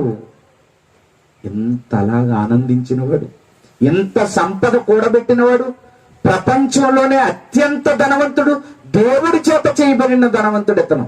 మళ్ళీ ఎవరితోటి? ఎందుకు ఇతనికి ఇంత ధనం? దేవుడే ఇతన్ని ధనవంతుడిగా చేశాడు. ఎందుకు? నీ కళ్ళు నా కళ్ళు తెరిపించడానికి. ఒరే, ఆడు అడగకపోయినా వాడికి ధనమంతా ఇచ్చానురా. నిజంగా నేను ఎంత ధనవంతుడిని చేశానో తెలుసా? వాడిలాంటి ధనవంతుడు ప్రపంచంలో ఎక్కడా లేడు. కానీ చివరికి వాడి నోటితోటి నేనేం చెప్పించానో తెలుసా? అప్పుడు నేను చేసిన పనులన్నీ వాటి కొరకై నేను పడిన ప్రయాస అంతా నేను నిదానించి వివేచింపగా అవన్నీ ఏమంటే ఆయనే వ్యర్థం. అంటే మన బతికెంత, మనమెంత, మనకున్న ఆస్తిపాస్తులెంత, ఇవా నిన్ను రక్షించేవి, ఇవా నీకు క్షేమాన్ని కలిగించేవి. ఇంకా ఏమి అనుభవించావు? ఉందని చెప్పుకోవడానికి తప్ప అనుభవించిందేమీ లేదు ఇక్కడ మనం. అవునా? అనుభవించావా మనం ఏమన్నా? ఏమి అనుభవించలేదు. అనుభవించిన వాడు కడకు చెబుతున్న మాట ఏంటో తెలుసా? అవన్నీ వ్యర్థం. ఒకడు గాలికి ప్రయాసపడినట్టుగాను ఆగుపడింది. వ్యర్థమండి. అందుకే అంటున్నాడు ఏమని, భూమి మీద మీ కొరకు ధనాన్ని, దాని వల్ల మీకు వచ్చే లాభం ఏమీ లేదు. తిమోతికి రాసిన పత్రికలో ఏమన్నాడో తెలుసా? తిమోతికి రాసిన మొదటి పత్రిక 6వ అధ్యాయం 9వ వచనం, ధనవంతులగుటకు అపేక్షించువారు ధనం దేంట్లో పడేస్తది? ధనం మనల్ని రక్షించదా? ధనం మన జీవితానికి క్షేమాన్ని కలగ చేయదా? ఎవరండి దాన్ని ఆశించి బాగున్నాను అని చెబుతున్న వారిని ఒక్కరిని చూపించండి మీరు. అనేకులు దానిని ఆశించి శోధనలోను, ఉరిలోను, అవివేక యుక్తములోను, హానికరములైన అనేక దురాశలలో పడిపోతారు. ధనమంత ప్రమాదకరమైనది. దానిని ఆశించిన మనుషులు తమ్మును తాము, తమ జీవితాలను తామే ఏం చేసుకున్నారు? నాశనం చేసుకున్నారు. ధనం అంటే సామాన్యమైంది అనుకుంటున్నారా? దాని మీద మీకు మనసు కలగటం అంటే మంచి పని అనుకుంటున్నారా? లేదండి. ఒక ఆయన చూపిస్తానండి మీకు. యెహోషువ గ్రంథం 6వ అధ్యాయము 18వ వచనం. యెహోషువ గ్రంథం 6వ అధ్యాయము 18వ వచనం. శపింపబడిన దానిలో కొంచెమైనను మీరు తీసుకొనిన ఎడల మీరు శాపగ్రస్తులై ఇశ్రాయేలీయుల పాలెమునకు శాపమును తెప్పించి దానికి బాధ కలుగు చేయుదురు గనుక శపింపబడిన దానిని మీరు ముట్టకూడదు. యెహోషువతో ఇశ్రాయేలీయుల సర్వ సమాజానికి దేవుడు చెప్పిన మాట ఏంటో తెలుసా? యెరికో పట్టణం శపించబడినది, దానిలో నుండి మీరు ఏది తీసుకోకండి. రేపు మనం యుద్ధానికి వెళ్తున్నాం, అక్కడికి. దానిలో మీరేది తెచ్చుకోకండి అని దేవుడు చెప్పాడు. ఈరోజు మనతో కూడా చెప్తున్నాడు. ధనవంతులగుటకు ఆత్రుత పడువారు శోధనలో, ఉరిలో, అవివేక యుక్తములో, నాశనములో పడిపోతారు. అది ఇప్పుడు మనకు తెలీదు. బండి సజావుగా వెళ్ళిపోతుంది అనుకుంటున్నాం అంతే. ఏం చేశాడు? 7వ అధ్యాయము 1వ వచనం. శపితమైన దాని విషయంలో ఇశ్రాయేలీయులు తిరుగుబాటు చేసిరి. ఇట్లనగా యోధా గోత్రములో జెరహు మునిమనుమడును, జబ్దీ మనుమడును, కర్మీ కుమారుడనైన ఆకాను శపితము చేయబడిన దానిలో కొంత తీసుకొనెను గనుక ఏం చేశాడు? ఏదైతే ముట్టుకోద్దని దేవుడు చెప్పాడో ఆ ధనం మీదే పన్ను పడింది. ఎవరిది? ఆకానిది. ఏం చేశాడు? పెద్దగా ఏం తీసుకోలేదండి. ఒక బంగారపు కమ్మి, ఒక షేనారు వస్త్రం, చిన్నదేదో వెండిదేదో తీసుకున్నాడండి. తీసుకుని ఏం చేశాడు? రహస్యంగా తీసుకొచ్చి ఒక గొయ్యి తీసి డేరాలో కప్పించాడండి. ఎరుకు అయిపోయిన తర్వాత నెక్స్ట్ హాయిపట్నానికి వెళ్ళారు. హాయిపట్నంలో ఉన్నాడు చాలా మంది, చాలా తక్కువ మంది. అప్పుడు ప్రజలందరూ చెప్పారు యెహోషువ గారితో, ఏమని? అందరం కలిసి వాళ్ళ మీదకి వెళ్ళవలసిన అవసరం లేదు. వారు చిన్న పట్టణం గనుక మనం కొద్ది మంది వెళ్ళి వాళ్ళని ఈజీగా ముట్టడి వేసేయచ్చు. చాలా మంది రెస్ట్ తీసుకోమని చెప్పండి అన్నారు. సరే అలాగే కానివ్వండి అన్నారు. వెళితే వాళ్ళ ముందు వీళ్ళు ఏం చేయలేదట? నిలవలేకపోయారు. మొత్తం వెళ్ళినట్టు తరిమి చంపేశారు అనమాట వాళ్ళు. వెంటనే ఈ జరిగిన ఘోర పరిణామాన్ని బట్టి యెహోషువ గారు గోనె పట్ట కట్టుకుని బుడుగులో కూర్చుని, దేవుడా ఏంటి ప్రభువా ఇలా చేసావు మా జీవితాన్ని అని ఏడుస్తుంటే, అప్పుడు దేవుడు చెప్పాడు, రేయ్ బాబు, ఎందుకు ఏడుస్తున్నావు చెప్పు. నేనేదైతే చెయ్యొద్దన్నానో, దేనినైతే ఆశించొద్దన్నానో అది ఈ ప్రజలు ఆశించి దాన్ని ఏం చేశారు? దాచుకున్నారు. ఆ సంగతి చూశాడు. ఏం జరిగింది? 7వ అధ్యాయము 24వ వచనం. తరువాత యెహోషువ ఇశ్రాయేలీయులందరూ జెరహు కుమారుడైన ఆకానును ఆ వెండిని, ఆ పై వస్త్రమును, ఆ బంగారు కమ్మిని, ఆకాను కుమారులను కుమార్తెలను తన కలిగిన సమస్తమును పట్టుకొని ఆ కోరు లోయలోనికి తీసుకుని వచ్చినప్పుడు యెహోషువ, నీ వేలమమును బాధపరిచితివి, నేడు యెహోవా నిన్ను బాధపరచుననగా ఇశ్రాయేలీలందరూ వారిని రాళ్లతో చావగొట్టిరి. వారిని రాళ్లతో కొట్టిన తరువాత అగ్ని చేత కాల్చి వారి మీద రాళ్లను పెద్ద కుప్పగా ఏం సాధించాడు చెప్పండి? ఏం సాధించాడు? ఎంతమందిని చూపించమంటారో చెప్పండి? ధనాన్ని ఆశించిన వారిని, దేవుణ్ణి విడిచి ధనం వెంబడిపోయిన వారిని, దేవుడి మాట కాదని ధనం వెనకాల పరిగెత్తిన వారిని.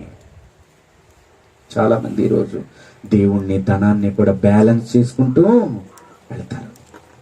ధనము కావాలి, దేవుడు కావాలి, ధనము కావాలి, దేవుడు కావాలి. నో, అలా దేవుడు ఎప్పటికీ నీకు దొరకడు. అలాగే ఎప్పటికీ నీకు దొరకడు. నువ్వు ప్రేమిస్తే నువ్వు దేవుణ్ణైనా ప్రేమించు, లేకపోతే ధనాన్నైనా ప్రేమించు. రెండిటిని నువ్వు ప్రేమించలేవు. రెండు పడవల మీద ప్రయాణం సజావుగా ఎప్పుడూ ఏదో ఒక పడవ మీదే నువ్వు వెళ్ళగలవు. మరి నీ ప్రయాణం ఎటు సాగుతుంది? నువ్వెవరిని ప్రేమించగలుగుతున్నావు? అసలు ఎంత మందిని చూపించమంటారు మీకు బైబిల్లో ధనాన్ని నమ్మిన వాడు పాడైపోయాడని? ధనాన్ని నమ్ముకున్నవాడు పాడైపోయాడండి. అననీయ సఫీరాల జీవితం మీకు తెలుసు కదా, తెలీదా?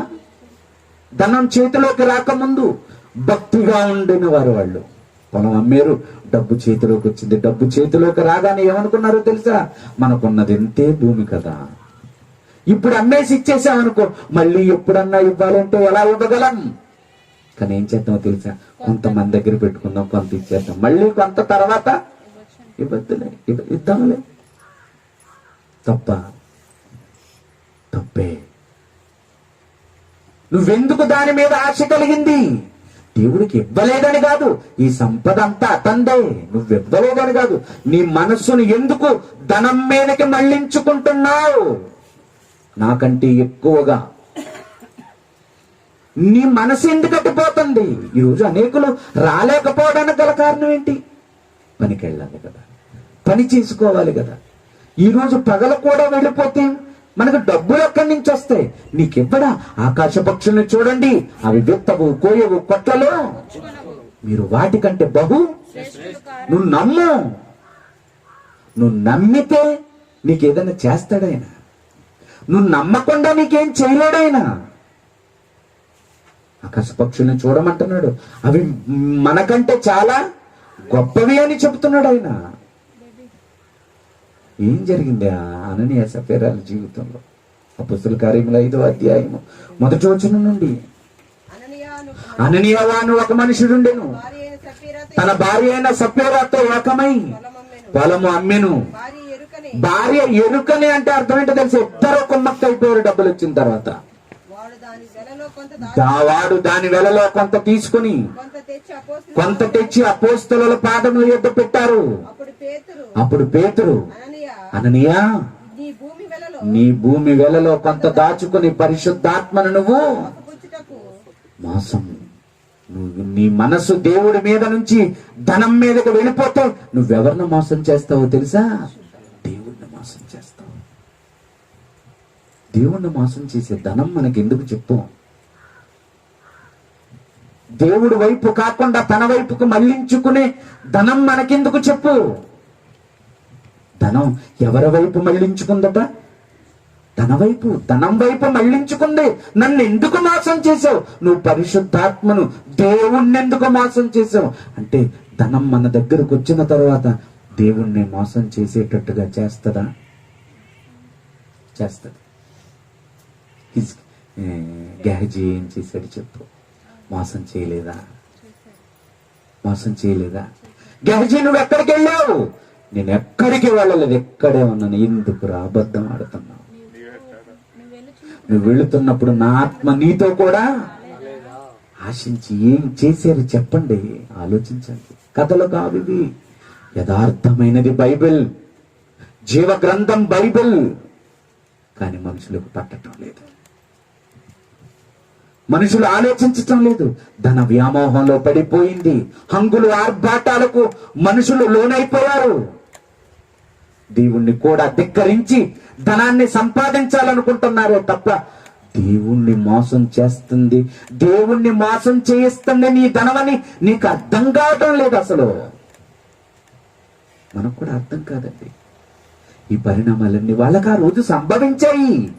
ఈ రోజు మనకేమీ సంభవించదు. ప్రియమైన దేవుని పిల్లలారా, నువ్వు ధనాన్ని ప్రేమించు, నీకేం కాదు, నువ్వు సుఖంగా ఉంటావు, నీ జీవితాన్ని చక్కగా గడుపుకుంటావు.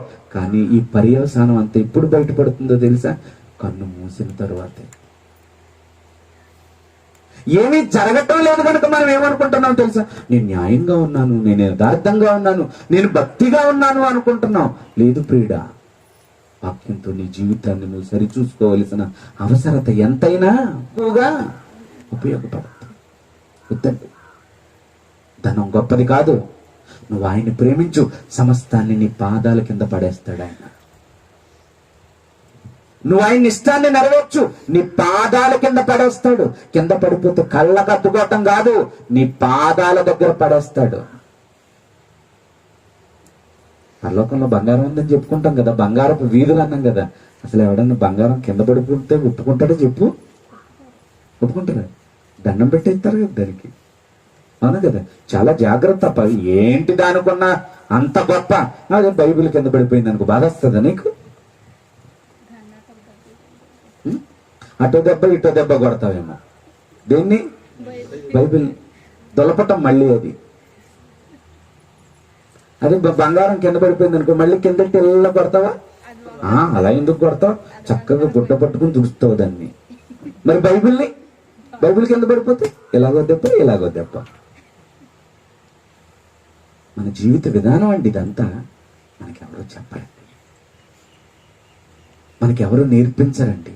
ఎందుకంటే అందరి ఆశలు, అందరి ఆశయాలు కూడా దేని గురించి?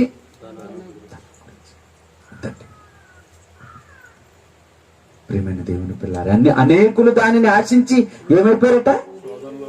శోధనలోను, ఉరిలోను, అవివేక. ఎందుకు? మనం అలాగ చేయకూడదండి. కనుక దేవుడు మనల్ని ఏమంటున్నాడో చూస్తారా? కొన్ని మాటలు మనం చదువుకుందాం. యెహెజ్కేలు గ్రంథం, యెహెజ్కేలు గ్రంథం 7వ అధ్యాయము. యెహెజ్కేలు గ్రంథం 7వ అధ్యాయము. ఎప్పుడు? యెహోవా ఉగ్రత దినమందు. ఎప్పుడు? వీధుల్లో పారేస్తారంట దీన్ని పట్టుకెళ్ళి. ఒకరోజు ప్రతి వాడి జీవితంలో ఇది వస్తదే. ఏమంటారట? తమ వెండిని వీధులలో పారవేయుదురు, తమ బంగారమును నిషిద్ధమని ఎంచుదురు. యెహోవా ఉగ్రత దినమందు వారి వెండియే బంగారమే గాని వారిని తప్పించజాలదు. అది వారి క్రియలు విడువకుండా అభ్యంతరమాయను. ఆ ఉగ్రత దినమందు బంగారాన్ని పారేస్తే ఏమొస్తుంది? వచ్చిన ప్రయోజనం ఎలాగో వచ్చేసింది. సామెతల గ్రంథం 11వ అధ్యాయము 4వ వచనం.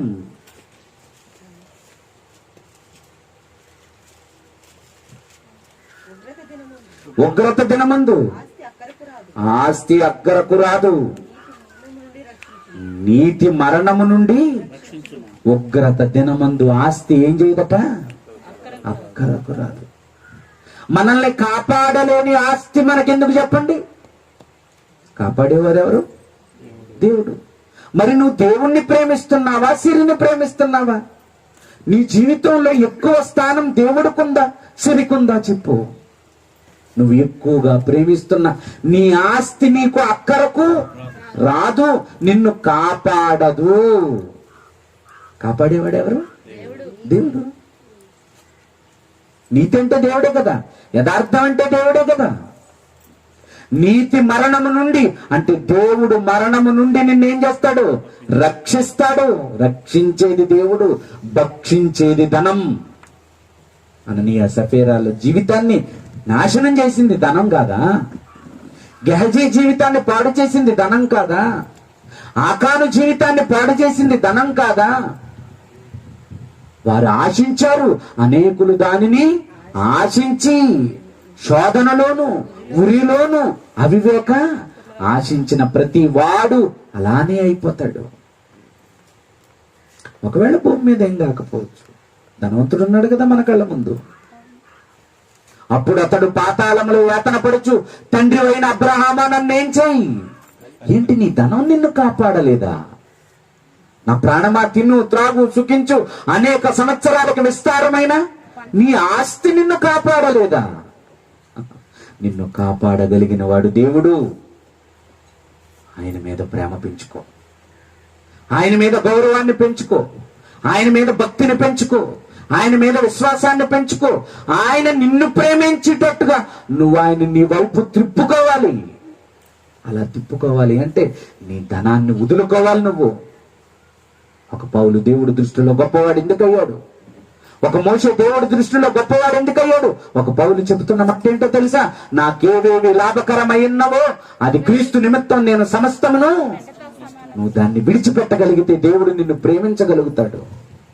ఒక మోషే ఏమంటున్నాడో తెలుసా? అల్పకాలము పాపభోగము అనుభవించుట కంటే దేవుని ప్రజలతో నింద అనుభవించుట. ధనం ఉన్నా విడిచిపెట్టారండి, లేనిది మనం కోరుకుంటున్నామేంటి? కట్టల కట్టల ధనం పౌలు గారు కొంది, సంపన్నుడు. నాకేవేవి లాభకరమైనవో నువ్వు పంట వేయాలి. లాభం వస్తాదో లేదో నీకు, నువ్వు కష్టపడాలి. ఆ కష్టం నీకు దక్కుతుందో లేదో నీకు. కానీ ఒక మోసే జీవితం అది కాదు. సింహాసనం రెడీగా ఉంది, రాజ్యం రెడీగా ఉంది, రాజ్యంలో సంపద అంతా ఉంది, ఇంకేంటి నాకు అనుకోవాలి కదా. అదే నీకు కనబడితే వదులుతావా? వదిలారు. అందుకే జీవ గ్రంథములో వారి పేర్లు రాయబడ్డాయి. నువ్వేం వదులుతావు చెప్పు? ఒకరోజు కూలు వదులుతావా? చూడండి, అప్పుడప్పుడు కోతలు పనుల సీజన్ ఉంటది, చర్చిలన్నీ వెలవెలబోతా ఉంటాయి అనమాట. ఏంటి పాస్టర్ గారు ఎలా ఉందన్నా అనుకోండి, ఏమంటారు తెలుసండి? పనుల రోజులండి, పెద్దగా రారు. నీకు బుద్ధి లేదా మాట చెప్పడానికి? ఇంతకాలం సంఘాన్ని నువ్వేం చేసావు? పనుల రోజుల్లో రానట్టుగా. దేనికి ప్రాధాన్యత, దేనికి మనిషి జీవితంలో ఎక్కువ స్థానం వద్దు. అలానే డబ్బును కోరుకోవద్దు అనటం లేదు, దాన్ని ప్రేమించొద్దు అని చెప్తున్నాను. దానికి ఎక్కువ స్థానం ఇవ్వద్దని చెప్తున్నాను. దాన్ని మనసులో పెట్టుకుని దేవుడి స్థానాన్ని తగ్గించొద్దని చెప్తున్నాను. నువ్వు దేవుడికి విలువిస్తే సర్వ సంపదను నీ కాలి ముందు పెడతాడు అతను. నువ్వు అనుభవించకపోతే ఎవరి కోసం ఇది? నువ్వు బాగలేకపోతే ఎవరి కోసం చెప్పు? నా తండ్రి విస్తారమైన సంపదకు వారసుడండి.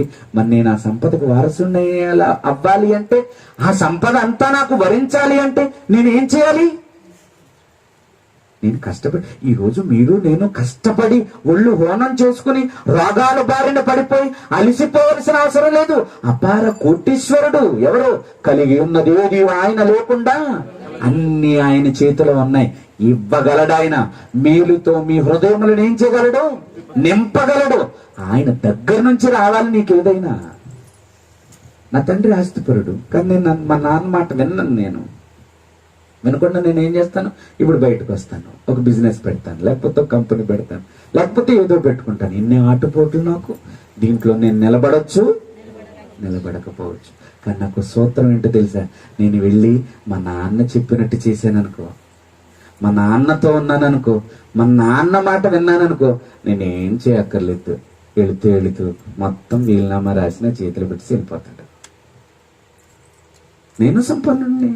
ఎప్పుడు వస్తుంది ఆ సంపన్న స్థితి? తండ్రి మాట వింటే. మరి మీ దేవుడు గొప్పవాడు కదా?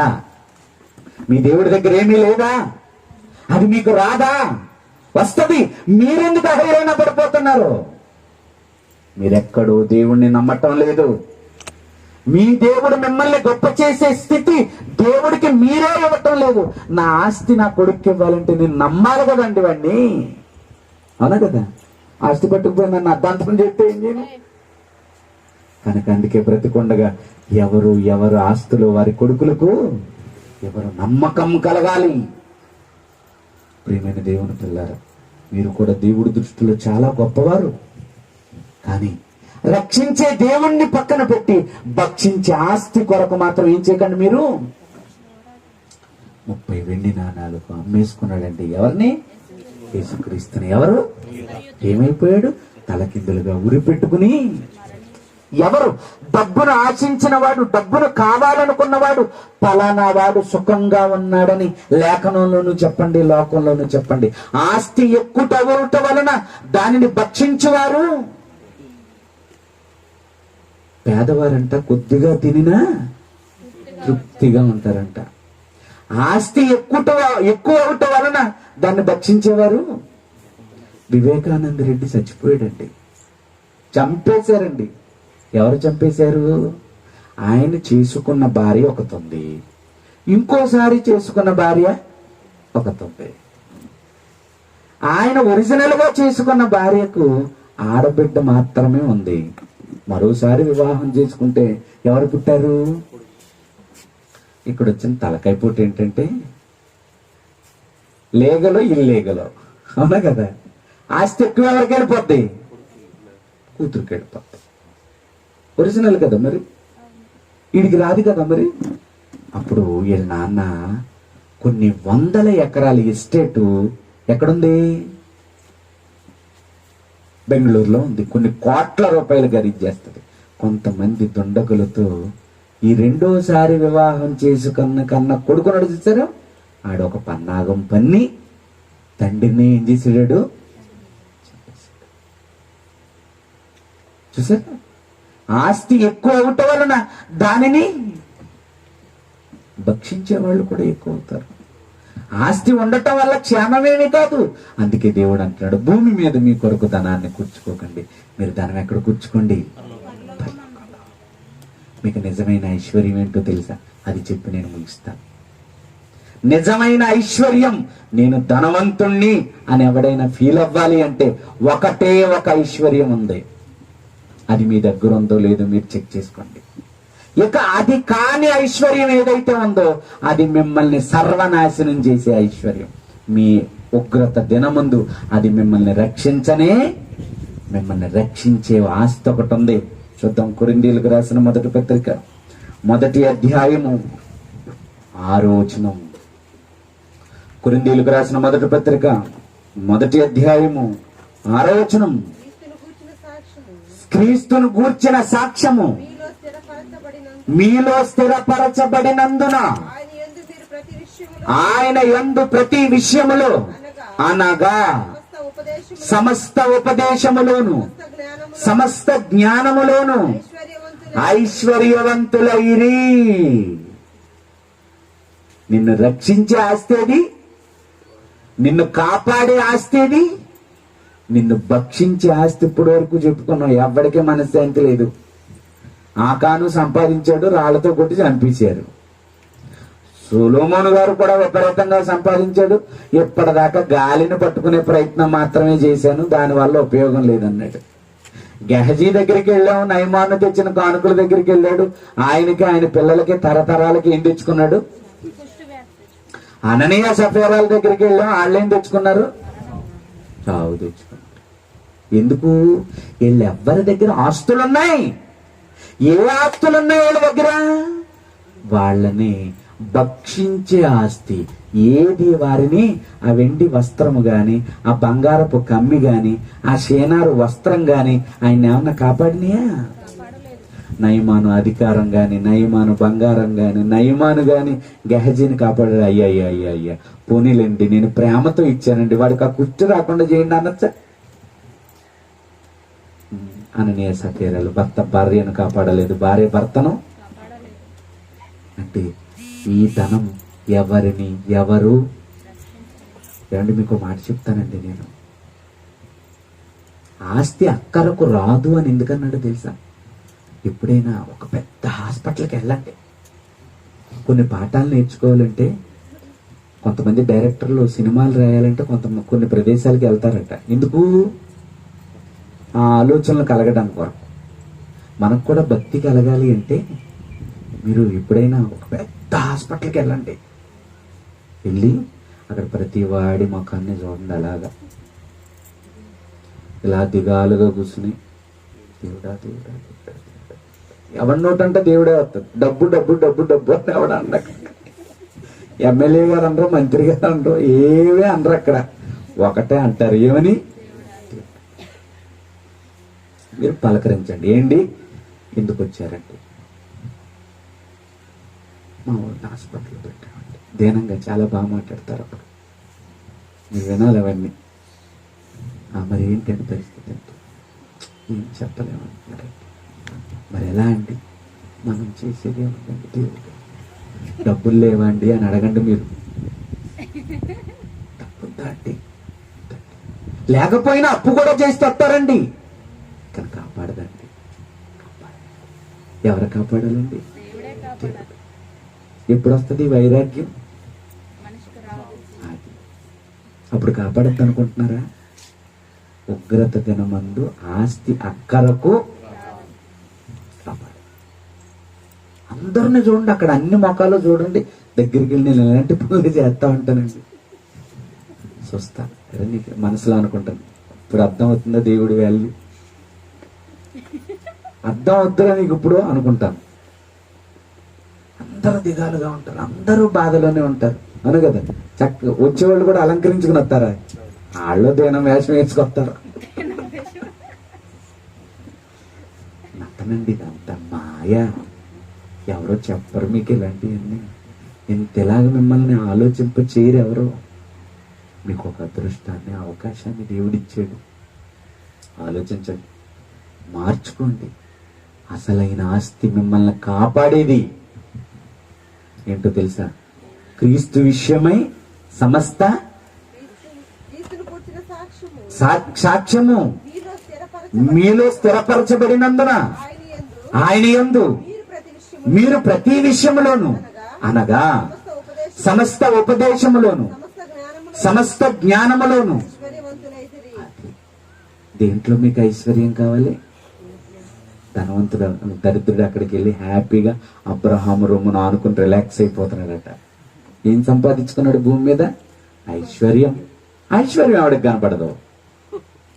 ధనవంతుడు సంపాదించుకున్న ఐశ్వర్యం ఎవరికి కనపడదు? బాధలు పడుతూ మోసే సంపాదించిన ఐశ్వర్యం ఎవరికి కనపడదు? శ్రమలు అనుభవిస్తూ పౌలు గారు సంపాదించిన ఐశ్వర్యం, దేవుని జ్ఞానం, దేవుని వాక్యం అనే ఐశ్వర్యం, అది నిన్ను కాపాడుతుంది. అది నువ్వు సంపాదించుకున్నావా? అది నా దగ్గర బోల్డ్ అంత ఉందండి.